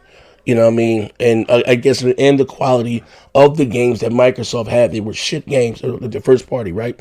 But now they have a lot of great third party content in there now. Outer Worlds is in there. You know what I mean? That's theirs now. You know what I mean? Whatever the case may be, and just competing as a service, like, you know what I mean? And I try to explain this to them as like it's business, and we talking about money. Stepping outside of the box, and if Sony wants to compete, you know what I mean? Because anything can happen next generation. Microsoft can get this shit together, come out swinging. No, you saw what happened PS2 to PS3. Don't assume. Yeah, you know what I mean? So I think a lot of people focus that, hey, Sony has this in the bag. Look what happened with Nintendo. They fell the fuck off and came back with the Switch. You know what I mean? Anything can happen, and customers are fickle. We got a lot of bills here, JW. You can see them, bro. Yeah, I got them. We ready. Right. Sony Prophet wants to respond with the $5. I speaks facts. He said, read game industry article. Wait. Say that again. He does what? He speak the facts, motherfucker. I speak facts. Oh, because you added an S on there, and I'm like, well, don't sound like he's speaking English, but all right, fair enough. He said, read games industry article. Don't cry about it. If you're going to talk about something, know what the fuck you're talking about. Okay, look, Game Prophet. Oh, shit. You simply writing and saying, I mean, that's give me the fact that I got wrong, sir. I'm more than happy to back a fact that I made a mistake on. But don't sit there and say, I speak facts. You don't know what you're talking about. Me dumb. Okay. What the fuck are you talking about? Be specific, motherfucker. We got some more there. Yeah, we got McNeil Chris J with the $5. I remember when Microsoft would say Halo sold more than all PS4 exclusives combined. Why do they no longer say that or share numbers? Because they're not doing as well. No one is. I mean, this is weird. Everybody knows that Xbox shit the bed this generation. No one is sitting here trying to defend the goddamn thing. Their first-party titles were pretty crappy for the most part. They had a couple things that were pretty good. But of course they're not going to be shouting from the rooftops about their numbers because their numbers are shit. We're not talking about that. I'm not going to defend Microsoft first fucking party. Yeah. It's been dog shit. Rice Eater 79. Yeah, we got Rice Eater 79 with the $5. Disagree. Sony's AAA exclusives won't go day and date because that's a losing formula. Maybe some indie or AA games. What did I say, Rice? I said they're probably going to start doing first-party, exclusive, inexpensive games like $5 to $10 million games day and date, and then they will announce to their consumers first-party big AAA titles will launch on PlayStation Now 6 months after. Just like when you go to a movie, Frozen's going to be at the Redbox and on Apple TV and Netflix and all that shit. You know what the waterfall process is. You're going to go movie theater first. Then you're going to go to renting on the Redbox and the Apple TV, and then it's going to end up on Netflix. No one said it was day and date except the indie titles. That's what I said. I said I don't give them that. I give them the going forward, and it takes up. I'm saying it again because then it makes we talk about money, a lot of money, recurring residuals. Month after month. I don't even think. Shit ton of money. Yeah, what I mean. I'm into my business, but we got a few more here. You got it, Kratos? Yeah. So we got Sony Profit again. Sony Profit again with the $5. Sony Messiah. Get him, Sony. Yeah, he said also you didn't even play Horizon Zero Dawn or God of War PS4, Jaffe. You're talking downhill bikers on Game Pass. Get the fuck out of here. Motherfucker, I designed God of War the first. Talk that shit, David. If it weren't for me, there wouldn't be a God of War 2018. Sit the fuck down. A. Talk that shit, David. B, I did play Horizon Zero Dawn. You goddamn right I did. I'm the fucking gamer. Talk that shit, David. If you actually sit there and you think there is a distinction between, goddamn, you don't even understand how ignorant you sound, sir. And I love you to death. I'm only taking the piss because it's fun. I hope you know that. I hope you don't take this serious. Damn. But listen to me. God damn, man, that is like saying you love the movies, but you only see the big budget movies. Or that is like saying you love music, but you only listen to top 40. Oh, shit. I understand the value of Resident Evil 2 Remake. I understand the value of Horizon. I understand the value of GTA 5. But if you're also ignoring some of these smaller, brilliant games just because they don't have the fucking money, I'll tell you what that's like. That's like only fucking the beautiful girls and dating the beautiful girls and never taking a chance with somebody who might not be the prettiest girl at the goddamn prom, but who actually is the girl you fall in love with. Just because, that you're shallow as fuck. Oh shit. Okay. Damn. Facts. Jersey Finest. Yeah, we got my man Jersey Finest with $5. Jaffe, talk that shit. These grown ass fuck niggas always bitching about which is better. Hashtag free J-Dub, by the way. I appreciate that, my brother, for supporting me while I'm in Twitter jail. I appreciate that. And we got Mighty Mouse. Yeah, and we shout out to Mighty Mouse, MM2K with the $5. Hey, yo, Z got his cable company voice. Tell him about them recurring residuals. And also, that's right. That's good shit.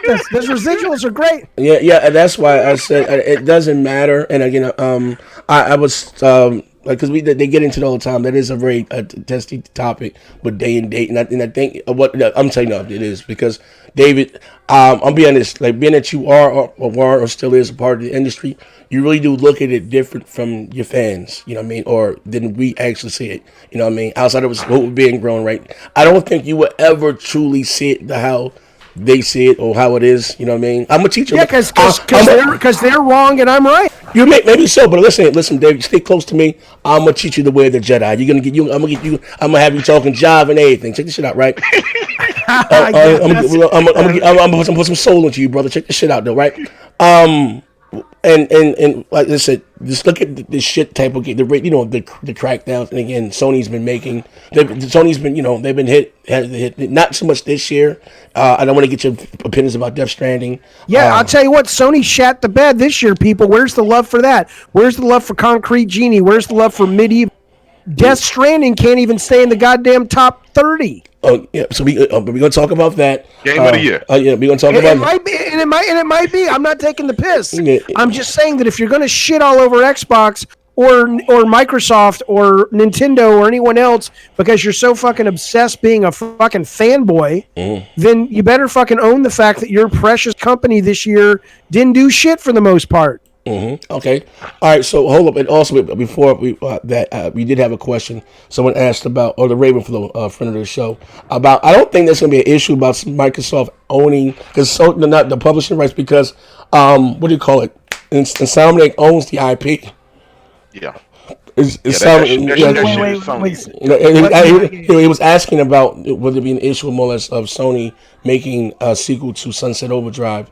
But they won't. They won't make. Sure, there's no issue. Yeah, because Insomniac always owned the IP themselves. Published. But if Sony wanted to be messy, they could. They could, but there's no reason. Yeah. It's not a brand that people adore. I don't. I liked it. Sense. I liked it, but whatever the case may be. But so anyway, when last time I spoke to you, we got something ringing before I go. I got a good question for you. Yeah, we got Lionel Bulgin, Pauls with the $5. David the Legend, when will you return to develop games? If you do, and if you do, what kind of game would you like to make? Please let it be a Twisted Metal or jump back on the God of War team. Well, okay, so Twisted Metal is really out of my hands. Metal is an IP Sony, and looking at what Sony's doing these days, it's hard to imagine that they would want to jump into that. Especially since it's so multiplayer centric, and Sony, rightly so, is starting to invest a great deal of money and time into getting their multiplayer shit in order. I love what they're doing with Guerrilla. I love that they stole away the director of Rainbow Six Siege. I think that's going to be an amazing game, whether that ends up being an actual SOCOM remake or a brand new IP.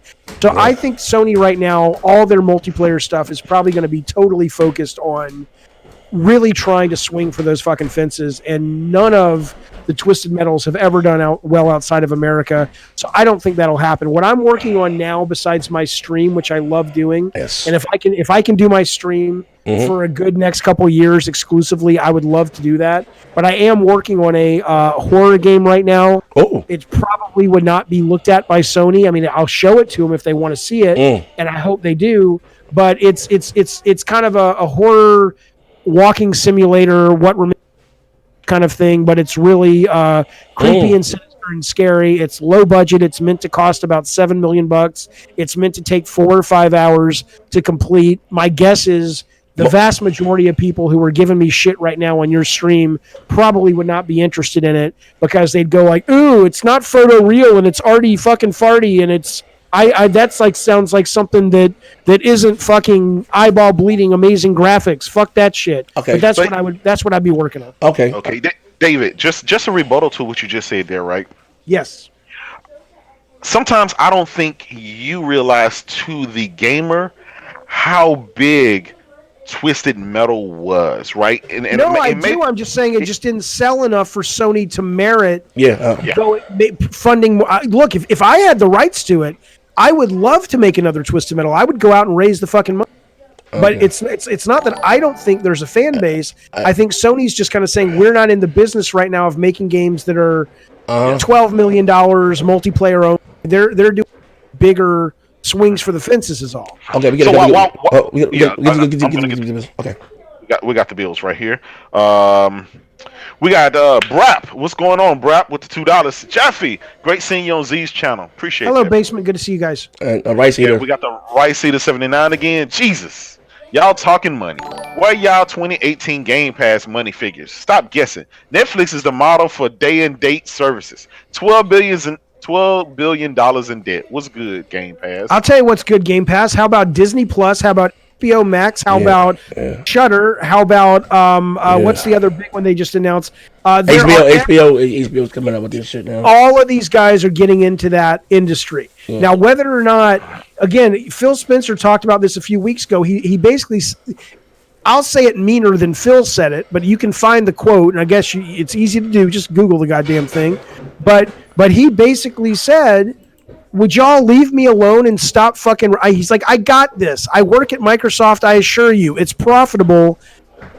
I got my job handled. You guys just be gamers. Are you getting good value out of Game Pass? Yes. This idea of people, people are so obsessed with trying to show how Game Pass isn't profitable. It's like, dude, what do you care?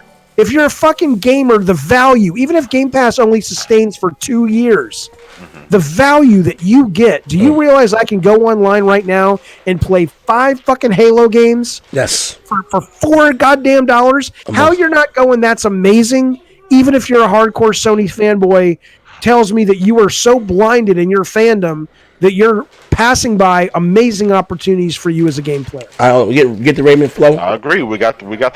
Listen. Before we, David, I'm not going to keep you all day.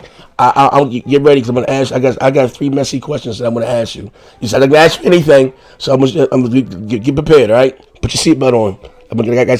Shit about to get go. Let's go. Shit about to go left. All right, We got the Raven flow with the $5. People say fans should stop talking about sales. But this is exactly why we do. We want sequels. And to tell you the truth, Microsoft hadn't put out any sequels this generation. Yeah, because their games have been shit failures for the most part. So what? Yeah, good point. I mean, all right. Moving right along. Now, this is, again, another a touchy topic within the community, right? Death Stranding. You either hear some people love it, some people hate it. I got it, and I'm going to start it tomorrow.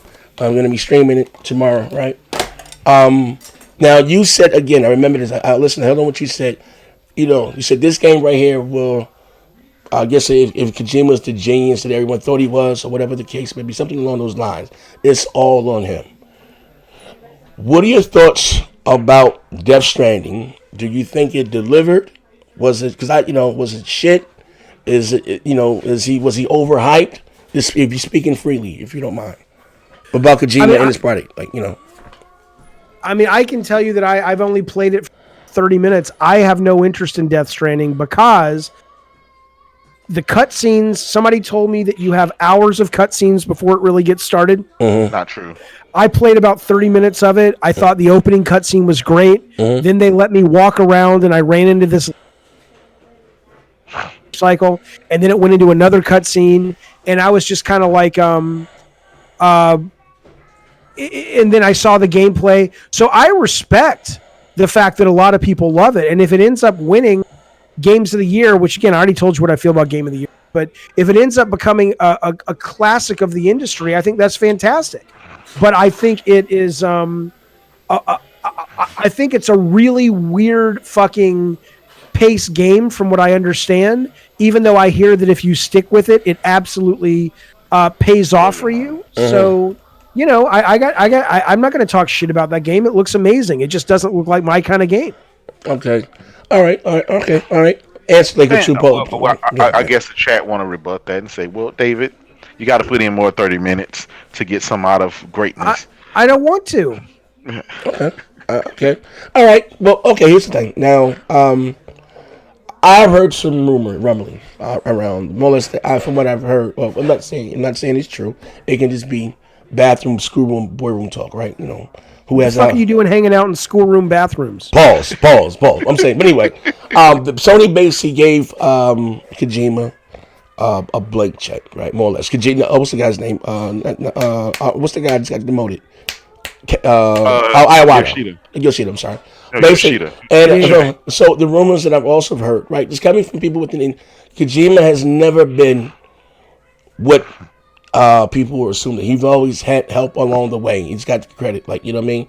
Like he had a bunch of little producers that did the great stuff, and he's the type of person that needs a boss to reel him back in. Because I can absolutely relate. I'm the same way. Absolutely. Yeah. So you had the disaster with Metal Gear 4 was Daniel bankrupt. You mean 5? Well, no, what's for? Because that's why there never be nothing exclusive. With the cutscenes, and he got the shit with. That's what they said started the rip between Kojima and no, sorry, not, yeah, Kojima and Konami. It was Metal Gear. Yeah, it was Metal Gear Do Solid. you mean Phantom Pain? The last one was the Phantom Pain. That I'm talking about the PS4 exclusive. That was PS. The PS3 exclusive. Metal Gear Solid 4. Okay, all right. They said that's what started the rift.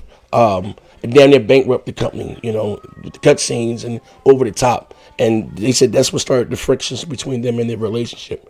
And then, of course, he didn't even get a chance to finish. They kicked his ass out the door with 5. Gotcha. But they're saying that he's someone that needs a boss, someone, to reel him back in. Because basically, again, because he said, there's not a lot of game. I haven't played the game yet, but there's not a lot of gameplay. There's a lot of storytelling. It's a very pretty world, but he basically spent the budget on fancy cutscenes and actors, or whatever the case. And again, I don't know if it's true or not, because Iwata was demoted. I guess he's the head of Indies. Yoshida. Sorry, Yoshida was demoted, and which I think is crazy. This man went on to sell 100 million. He was the head. He told Corey Barlow, because God of War, again, I'm a huge fan. He didn't like that version of God of War. Go back to the drawing board, and he got goddamn Game of the Year and God of War 4. What are your thoughts about even him being demoted? He's the head of the Indies now. From what someone working at Sony, just looking at damn, he's fucking. He's fucking been demoted. He's the head of Indies now. They gave the guy from Guerrilla Games his job. What are your thoughts about that? I mean, look, I've worked with Shu for a long time. Mm-hmm. I think he's awesome. I think he is one of the key reasons Sony has been successful. I also look at here's what we don't know. We don't know the story. We don't know. You had Sean Layton left or was pushed out. Yeah. You have Shu that was, whether you call it demoted or not, was given a different responsibility that I think he will soar at. And you have Jim Ryan, who is now kind of running the show. He's running the show. There's also some other people who have exited recently that hasn't been in the press, which I don't feel comfortable talking about, but are relatively important departures from Sony that may not be press worthy, but will actually have effects within Sony. So what we don't know is, where is that coming from? Is that coming from someone like Jim Ryan going, and this is me making this shit up, I don't know. Is that coming from someone like Jim Ryan going, games are getting more and more and more expensive. We are basically at the same level almost with Hollywood in terms of what our products cost.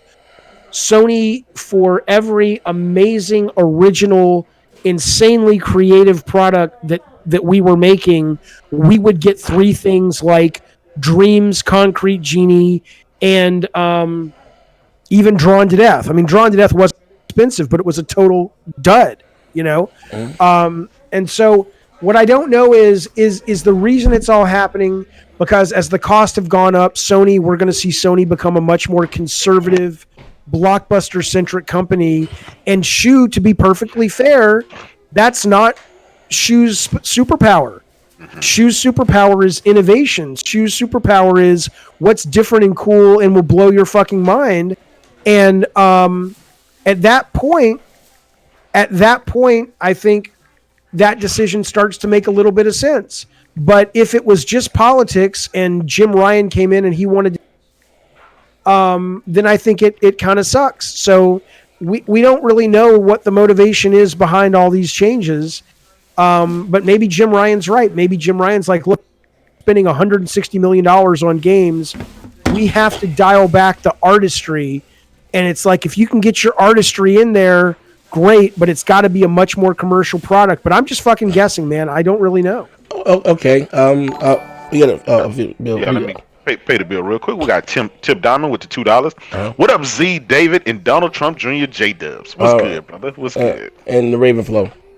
We got the Ravenflow with the $2. Congrats to Sony for winning the Guinness World Record. Okay. I saw that today. All right, now listen.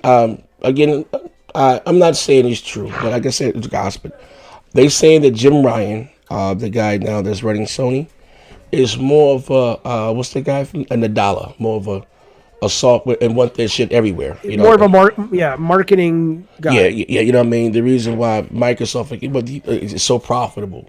You know, I like the bomber ways, a little old school, but if you want Microsoft shit, you gotta buy Microsoft. Now you can get Word everywhere, and he's saying that Ryan is more of a guy envisioned of a Nadala. You know what I mean?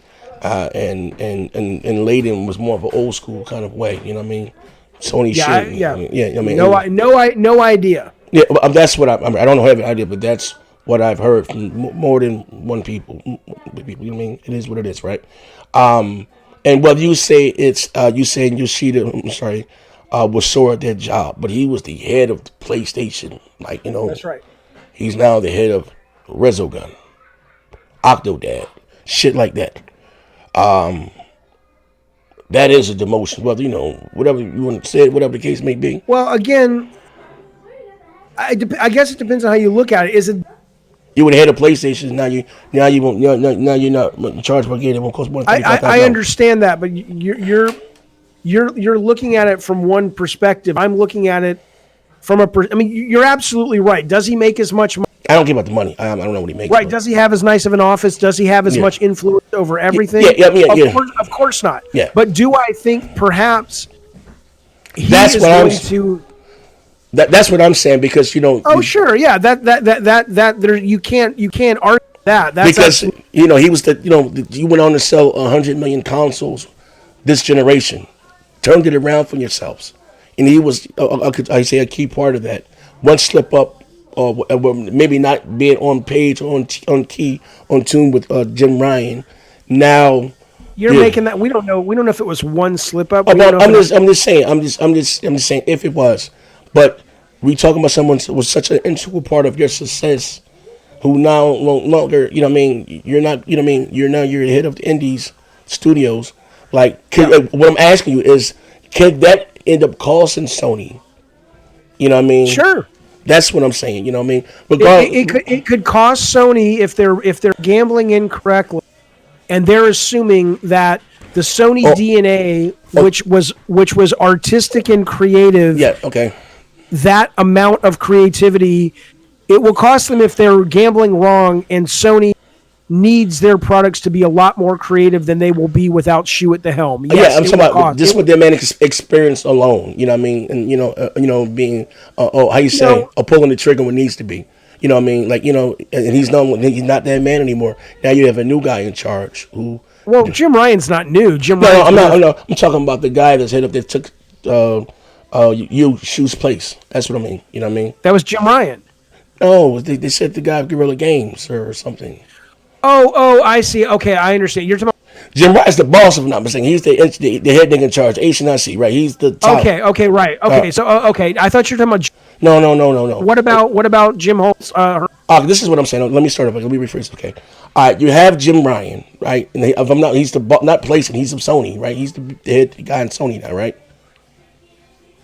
Yeah. Okay. And I was saying he's more of a Nadala guy. That's the head of Microsoft. Or once there's shit, more of a once there's shit everywhere, more profitable. And where you had what here where Sean Laney was kind of pushed up, he's more the traditional way. You know what I mean? And how you say the traditional console model, what's been successful for us now, which may change again next generation, and him not willing to, I guess, get with the times more or less, right? And then, like I said, you had Yoshida, who's been demoted. Essentially, he's no longer the head of PlayStation. He's head of the indie studios, right? Okay, I follow you. So what I'm saying is, you had a guy in Yoshida who I was going to say not just him alone, but who, when it came to crunch time, when decisions had to be made, when Cory Barlog came, hey, here's our vision for God of War, and it was Yoshida say, nah, I don't like that shit. Because Cory Barlog said himself, take it back to the drawing board. Then you got the masterpiece in which you get his God of War Game of the Year, clearly claimed. Just making key decisions like that. I don't know who this new fucker is from Guerrilla Games. When I think of Guerrilla Games, I think of fucking Killzone, dog shit. I don't like the game. You know what I mean? So now you got this guy here. Well, you should be thinking of Horizon. With some people, you even said there's some niche. I remember again. I held on every word you said, like, you know what I mean, like you were Roscar. You even said that was niche, right? But still, even one game, Horizon is niche. you said that. Those were your words. I didn't say it was niche. I did not say it was niche. No, you said something wrong. I mean, listen, I'm sorry. Listen, I'm sorry. Everything you say today can't and will be reused because you're the latest show. I got you. Maybe it came out, but you did say it was niche. You was going back and forth with J-Dub. But that's not what I'm saying, right? You got this guy now from Guerrilla Games. I don't know who the fuck this guy is, right? Fuck is this guy? All right. So now he's the boss of the PlayStation 5. So when it comes to making critical decision makings or whatever, I don't know about as far as his expertise. I don't know if you know the guy or not. What I'm saying, could that end up costing Sony? Sure. Next generation. I don't think it will, but it could. Okay, that's what I was saying. Not having Yoshida. But any decision, sure. But I mean, like I said, they're gambling on the fact. If you look at what Herman Holst has said, and if I did say then, which I'm pretty sure I didn't, but if I did, fair enough. I misspoke. I think that's a big commercial swing for the fences. If you look at that game, if you look at what they're doing with their multiplayer game, I think it's easy to look at Herman Holst and say that's a guy that they're putting in charge because he is more about mainstream commercial success, where Shu is more about innovation and uniqueness. So do I think that it will cost Sony if they gamble incorrectly and they're putting mainstream commercial success leadership above weird, quirky, independent thinking leadership? It could. I don't think it will, though. Okay. All right. Okay. So that's what I mean. That's more or less what I was asking you. Oh, we got a bill here right quick. Sony Prophet, the Messiah. It's a new generation, new faces, new ideas. They do it every generation. Don't rest on your laurels. Yeah, that's the one thing. That's the one thing that motherfucker said. The whole chat that. Okay. You listen. You scroll some points with David. Okay. So next. Okay. All right. So again, moving into next generation, David, and you said you're still making games. One of the questions I've been asked: what happened between, if you can speak on, between you and Sony Santa Monica? That it wasn't, you felt you outgrew the situation. What do you mean? What happened? You mean why did I leave? Yeah, or whatever. Yeah, a lot of people doesn't know. You know what I mean? Because I didn't hear about Corey Bolo until now. I always knew of you, and when I think of God of War, I knew you. I left a little bit after God of War, frankly, because I wanted to get really rich, and I mean it wasn't stupid. I don't regret it, but the only way to make a lot of money, and I had friends, a lot of money in the industry, making games that were nowhere near as successful as God of War was that they would start companies and they would sell them for 20, 30, 40 million dollars, and you would be in a position where you got 25% of that payday. And I was kind of like, well, fuck, I want some of that. I can't afford a house where I live. I have 2 kids now. And so I was like, even though Sony was incredibly generous with bonuses and salary, I was like, fuck it. I want to try that. And so Sony offered us a great deal to make Twisted Metal with them, and they offered a deal with Drawn to Death, and it hasn't worked out very well for me. Totally. But that was, I don't regret it. That was an absolute attempt to sort of better my financial position for myself and my family, and it didn't work that great, but it wasn't because I left and I had a falling out. I still have great relationships with Sony and Sony Santa Monica. I think they're wonderful. Okay, all right. So what happened? You know what I mean? Your last game that I know was with Drawn to Death. Yeah. Okay. I don't know what it did, and again, I don't even know. Like I said, as far as like with making games and budgets, and you said your new game that you're making is a horror game, so you are still into making games. That hasn't left. Well, no. So the last 18 months, we shut down. We had Drawn to Death, did not do well. We were looking at some other games we were working on, and it got to the point where I needed a break. We had a game we were going to work on that wasn't a go, and Nick and I, who I ran the company with, we were like, let's just sort of part ways. It was a great company, great friends.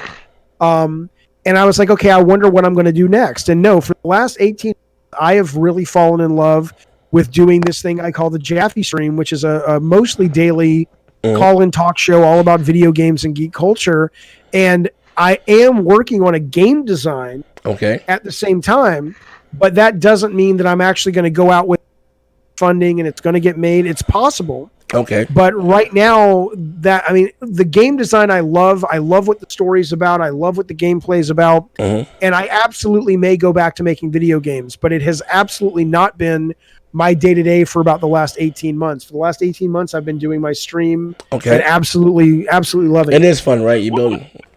David, I'll tell you what, man. If you need a financial backer, hit me up after the podcast and we'll talk a little business. Yeah. All right, absolutely. All right, okay. So let me ask you this then. You want to back my game or you want to back my stream? We said both. Fuck it, right? It is what it is. Hey, both. We'll talk about both. I understand. Sounds good. Best in podcast. Listen here, right? How should I say this? No, not that way. What I wish? Can I tell you what I wish? Yeah. There's a guy in your chat, Hyperlight Drifter, that I wish wasn't so poor that he could afford to actually send you a super chat so you could read his bullshit trolling so I could respond to it. Well, because he clearly doesn't have a goddamn job and he clearly can't afford to throw you guys some fucking money. I guess we're going to ignore the motherfucker. Too bad, Hyperlight Drifter. Listen. Must suck to have no skills, motherfucker. Anyway, so go ahead. There's a Hyperlight Drifter. There's a free messaging app. You want to talk shit, send some insults. Use the free shit because God knows you can't fucking put a credit card in and pay these motherfuckers some money. We got a question here from Heath Stevens on the free messaging app. Jaffe, what do you think about Phil said about VR? Then backtrack. Your thoughts about VR? And by the way, just so we're clear, I'm not answering a chat from Hyper. Okay. Free. All right. For it. So I thought. I mean, look. I love VR. Okay. All right. I have a Rift S. I have an Oculus Quest. I have PSVR. Fantastic devices. I think Sony should. It's weird if you look at the Amazon charts for the last few days. You've got 4 VR consoles in there in the top fucking 50. It's kind of amazing. But as a guy who loves VR, it really does struggle to have amazing software. Is the fact that this Christmas they're selling for the first time. Maybe we're going to start seeing more and more quality games, possibly. But if I'm Phil Spencer right now, I would say take all my fucking focus, all my fucking money, aim those guns at making great first-party software that everybody can enjoy. Don't worry about getting involved with VR. I think he's absolutely right. It would not surprise me if Sony doesn't do a PSVR 2. I think VR is amazing. I think AR is honestly the future, not VR. But I do not think that Phil Spencer is wrong to say let's keep all of our focus right now on flat screen gaming. That's what I think. Okay. I'm calling your phone now. Okay, here's another question. Something I said to you personally in the DMs. I said to you, because I came to you again. You know what I mean? Do you feel you get your just due? I feel like you don't. Maybe you do. But do you feel like you get your just due? What does that mean? I mean, bro, like, listen, you're the fucking creator of God of War, Twisted Metal, iconic. Like, you know what I mean? I rate you above Kojima. You know what I mean? If you're just talking about, you know what I mean? And what I understand it's all your preference. And I'm not just stroking your ego. Do you think, again, that you get your just due? Because, like, I'm going to be honest with you. A lot of people, well, there are a lot of gamers. Gamers get new every day, right? May not know who you are. Some people here are like, who the fuck is David Jaffe? Like, you know what I mean? I don't want to play this shit. Their first console may have been the 360 or the PS3. You know what I mean? You know what I mean? If you can be speaking, listen, you can speak freely. No, I'm being honest. I don't really think about it. I'm proud of the work I contributed to with those games. I'll be honest with you, man. I think I'm a pretty fucking good streamer, is what I think. I don't think I get my just due as somebody who runs a fucking good entertainment stream. That's what I fucking think. Do I think I got my just due over the work I did in video games? Absolutely. I got paid well. We got a lot of fans. I got a lot of credit for it. But no, I don't really walk around thinking about it. I did it. It was fun. I might go back and do more of it. But right now, no. I mean, why would somebody who came of age playing the PS3 think about what I've done on PS1 and PS2? It doesn't matter to me. I don't really think about it. Oh, okay. I'm just saying, I'm as being a gamer and a fan of gaming, and just so happen, again, I'm not just saying that. They can tell you. I always say to my interrogators in question, and me being a big Xbox fan, I don't really care for Halo. I've always said numerous times, they know God of War is my favorite goddamn game. I love that, and I appreciate that. You know what I mean? I'm not just saying that because you're here. I know. It's great that I'm talking to you, but they tell you that my chat is fucking brutally honest, and they're fucking cutthroat. God of War is my fucking favorite game. How you say, I would choose fucking Kratos over fucking Mario. Mario, no, fucking God of War. Like that fucking was epic to me. And believe it or not, the first one I played was 3. And I went back and played the first one, 2. And I'm like, oh shit, what the fuck I've been missing? This guy's such a badass. Like this motherfucker is badass. You know what I mean? If given the chance, I'm getting kind of long. I'm gonna let you go. I'm gonna ask you 2 more questions. To work on was it God of War? I don't know if they're going back to was just God of War. What would you do in the game different, or what would you add to the game, to the series going forward? If Sony says right now, here, listen here, David, come back. We got a nice cozy $100 million. Whatever not even the price. We got a nice cozy position. We wanted to get some of your insight, whatever the case, in God of War. Because you also said something in the last one, I remember, and I got a dog shit memory, that there was no sex or something, or something they took out the game. There was sex in the other ones or something. You said that would still be there. What would you add to the game that's not there? What would you think your contributions to the game? I've made my contributions to God of War. No, I'm talking about now. If they call you back now, what would you add to it now? Your different spin, or something new, or something more?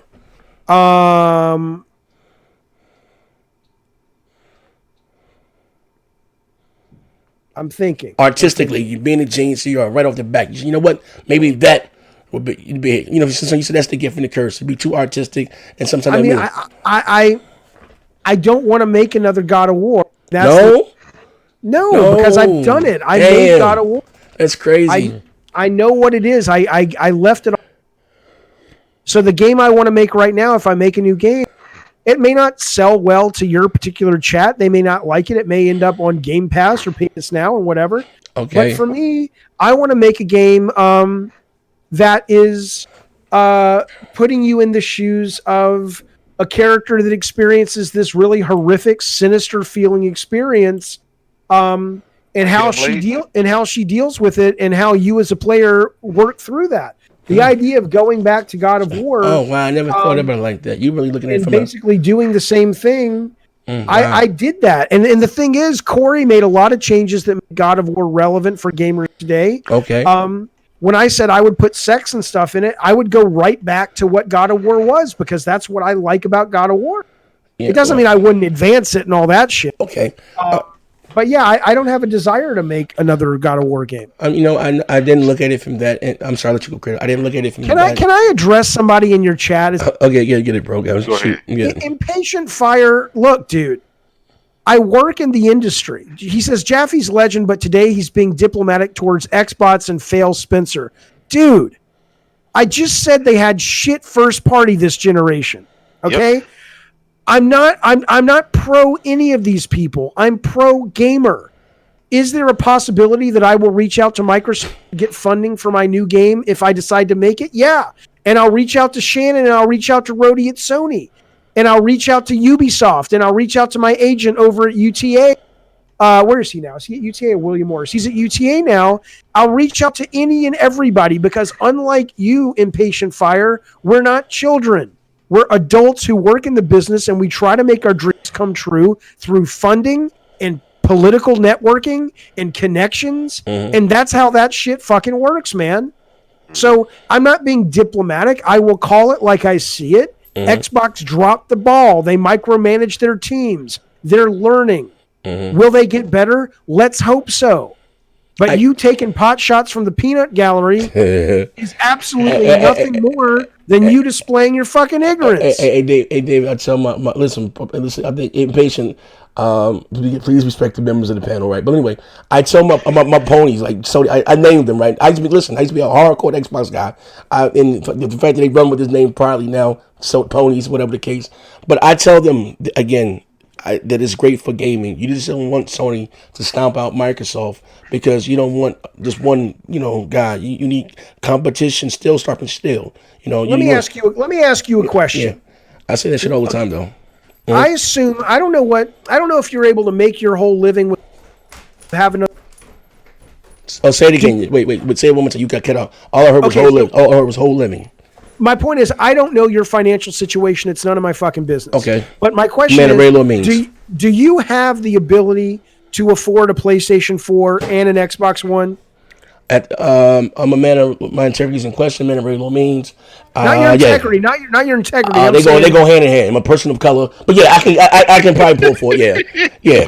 Maybe listen, David. Shit. Maybe somebody not get paid that month that week, but yeah, I can maybe spring for it right now. Okay, the reason I ask because I'm just kind of like this.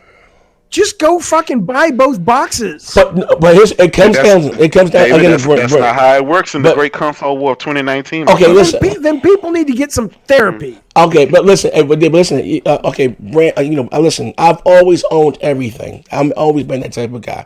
I'll give you an example. I got everything on my Xbox, right? Multi-plats and everything, and I had the PlayStation just for the exclusives. You know what I mean? Smart, very smart. Absolutely. If Nintendo made some shit that I like, I don't like Nintendo's policies, but I don't see myself paying $300 to play Mario. That's just me.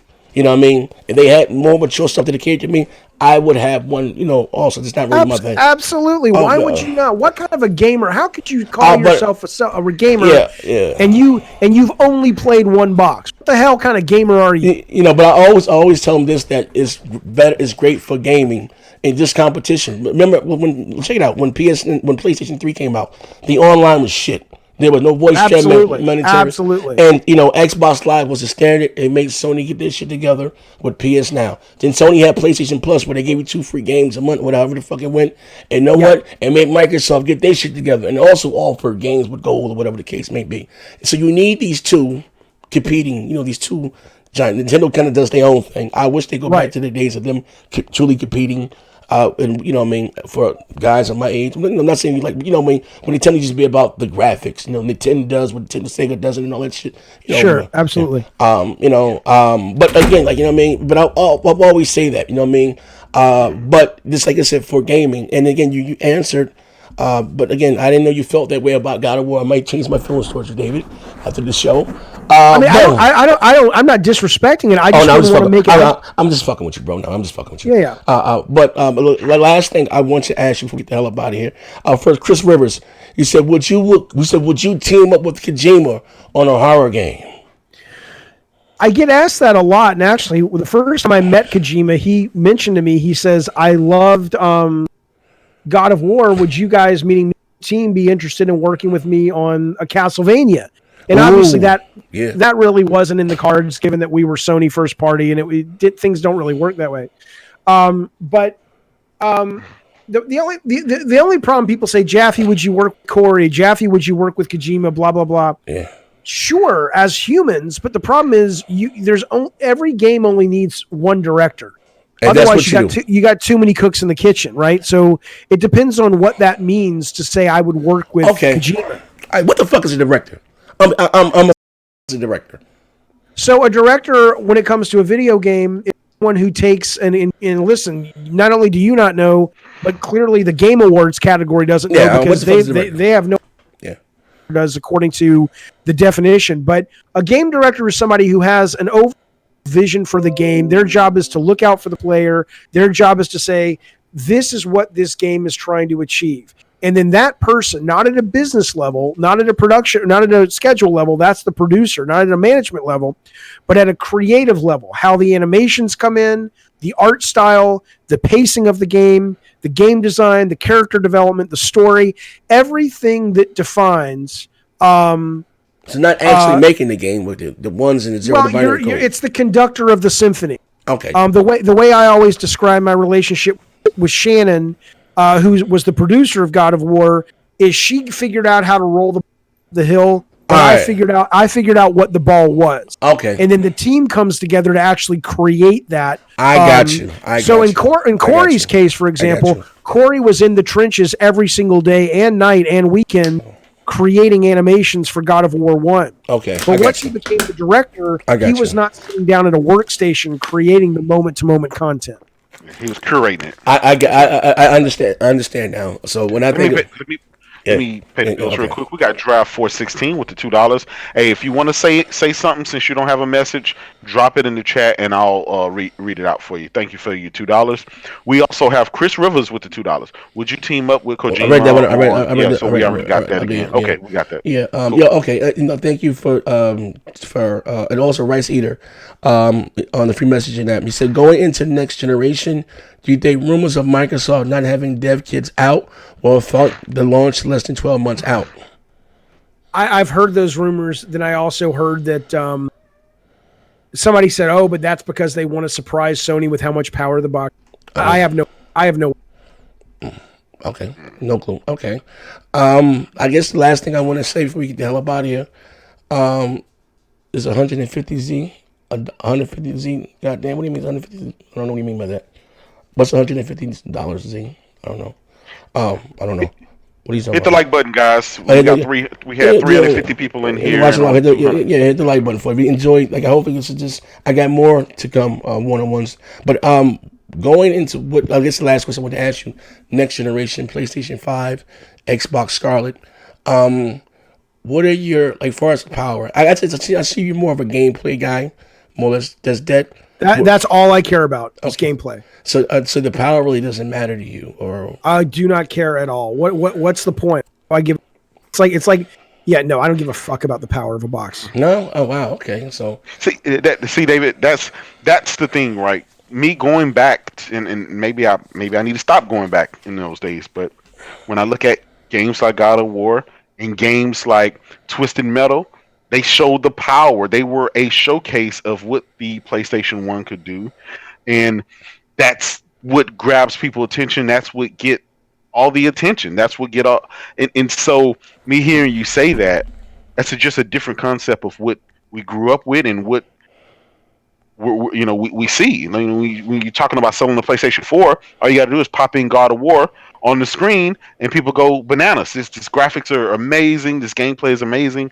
That's what catches the eye. It's the eye candy. Now, well, yeah, and that's great. And maybe you would have more of a kindred spirit if you were talking to sort of a video game artist. But I'm a designer. You're like talking to a writer and wanting to talk to a writer about the special effects in the movie. It's like, dude, I care about character and pacing and editing and storytelling, all the stuff that once the graphics fade, like I said earlier, I booted up for the very first time Dead Space 2 today. So I was doing a live stream of games, and I bought this brand new game that just came out today called Arise. It's an indie game, whatever. But I played it for about 20 minutes. I'm like, I can't play this. This doesn't work for me. This is boring. So I had just bought another game. I had bought Dead Space 2 because people had told me it was great. I had never played it before. This is a game that's almost 10 years old. The graphics are absolutely antiquated, but within 5 minutes, I was so into that game, and it's one of my favorite things I've played this year. For me, it's all about the gameplay, man. If I want to look at amazing graphics, I'll go watch a movie. I'm not saying I disrespect that. I get that a lot of people are into that. I get that a lot of the business is built on that. But that's that you're talking to a game director, a game designer. I don't care about that shit. All right, Sony Prophet, you can eventually read that.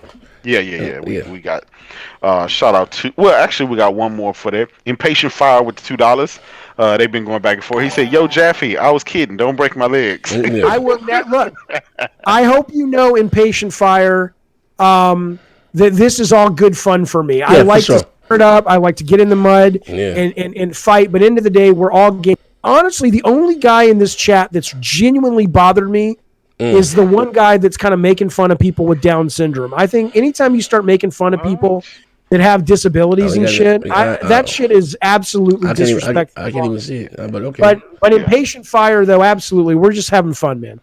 Hold on. Then we got a couple more bills. Then we got Sony Profit again. Oh, I hate that guy. Fuck that guy. He said, Jaffe, why you haven't played God of War PS4? He said, I'm not trolling. Honest question. If it's none of your business, that's fine. If it's none of our business, that's fine too. Okay.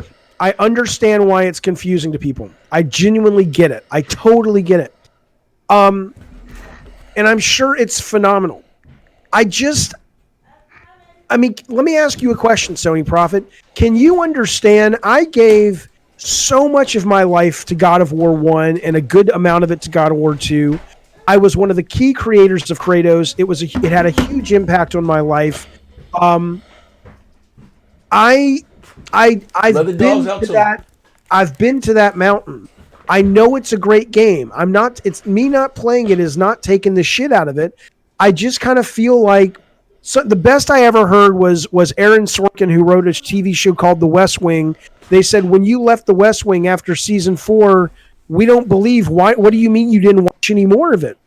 And he said it would be like having a girlfriend that you love, and then she invites you 2 years later to go out to dinner with her new boyfriend. And you're just like, it's not that you wish her bad things, but you're just like, why would I want to do that? Why would I want to, I just kind of don't want to. All right.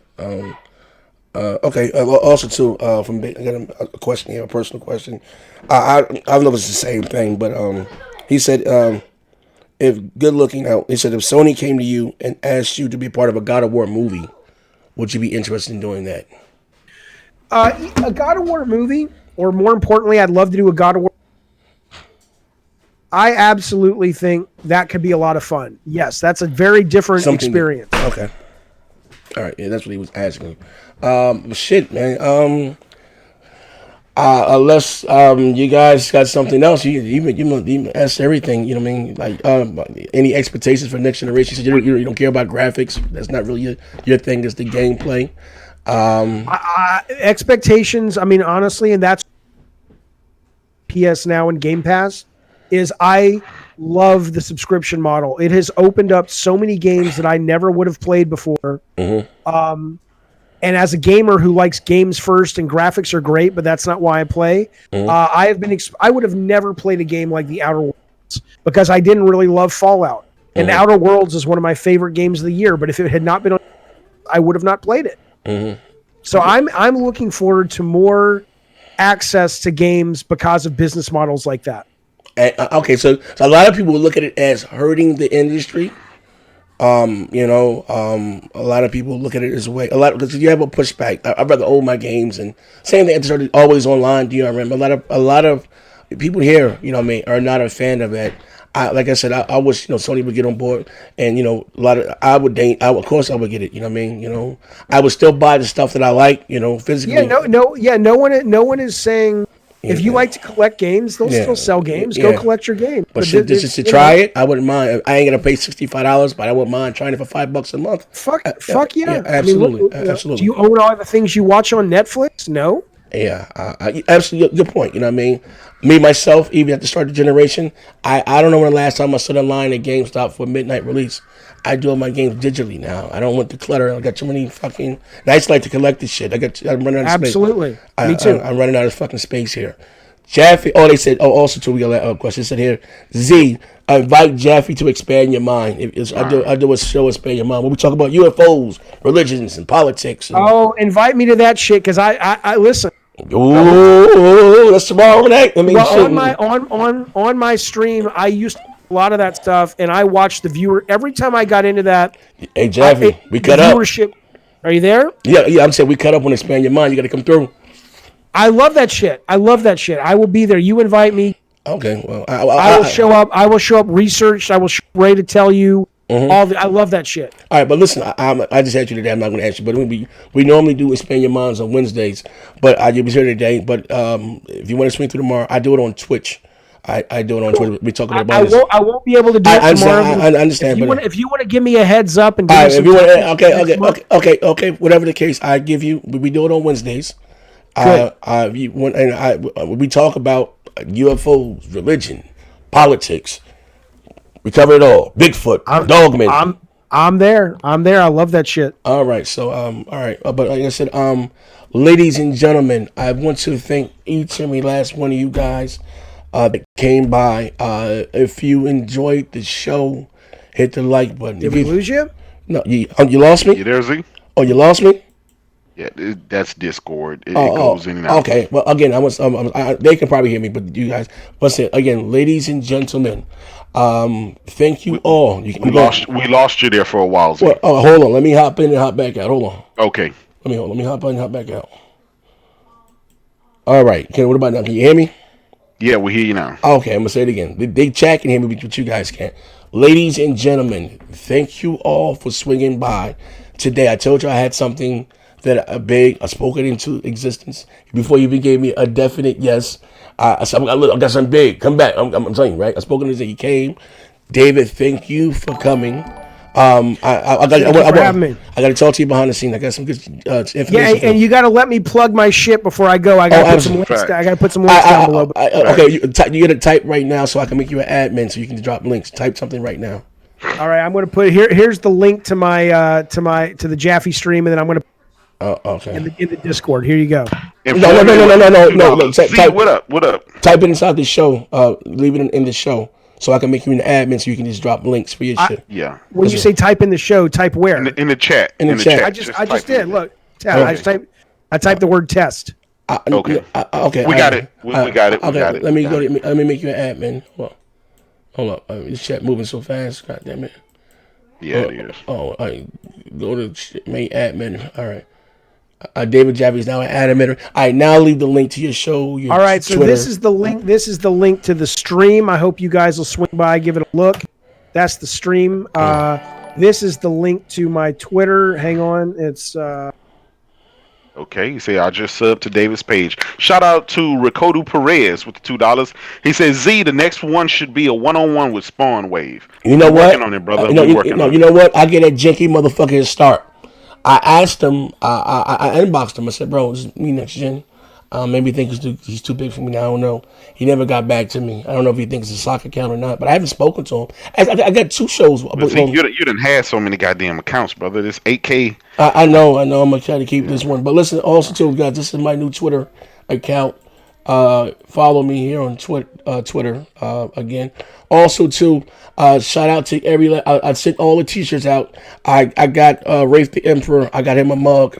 And I'm a man that's in the military.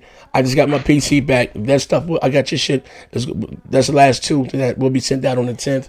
And again, for those guys you that subscribe to the channel, join my channel, and on Twitch, subscribe to me on Twitch. And if you got Amazon Prime, it's free. You can subscribe completely free. I give out t-shirts. I always give out t-shirts and shit. But you get access to a lot of behind the scenes shit that we do that I can't a lot of times make public for YouTube. It's a little too hot and raunchy. Just inbox me on Twitter who you are and your name. And again, if you have Amazon Prime, you can subscribe to my channel for absolutely free. I'm gonna leave the link there. Back to the goal for 100 subscribers and my Twitch. Stream, which you got to swing by. We pick it up on Twitch. That's what you do. Expand your mind on Twitch also. But David, plug your. When do you do your shows, David? Is it every day or? What? I do my show. Yeah. So here's my Twitter. I just put that in the chat. If you follow me, David Scott Jaffe, I do Twitch gaming streams and I do the Jaffe stream. I'm streaming every day, give or take. And then here's our Discord, which is a pretty fun environment as well. So let me give you that too. But the best place is if you follow me on Twitter, you will see when I'm going live with the Jaffe stream or Jaffe Plays over on Twitch. So hopefully some of you guys,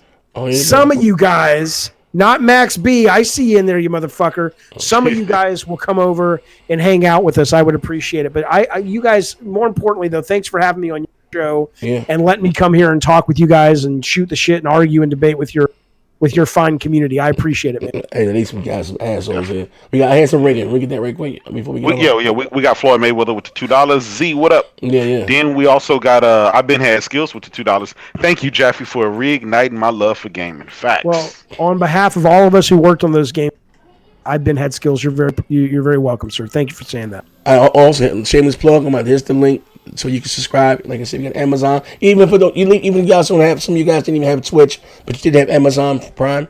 You link your Twitch with Amazon Prime. It's completely free. It helps me. Look at my brother Ancaster Salim. He said he's one of your biggest fans. But even listen, we getting the hell up out of here. I got to give David some information. I had him here long enough. Thank you to each and every last one of you. I may swing by and support David Jaffe. I believe this brother doesn't get his just due. And it's funny as hell, so you got to check this out on the stream. They're funny as hell. But we out of here, man.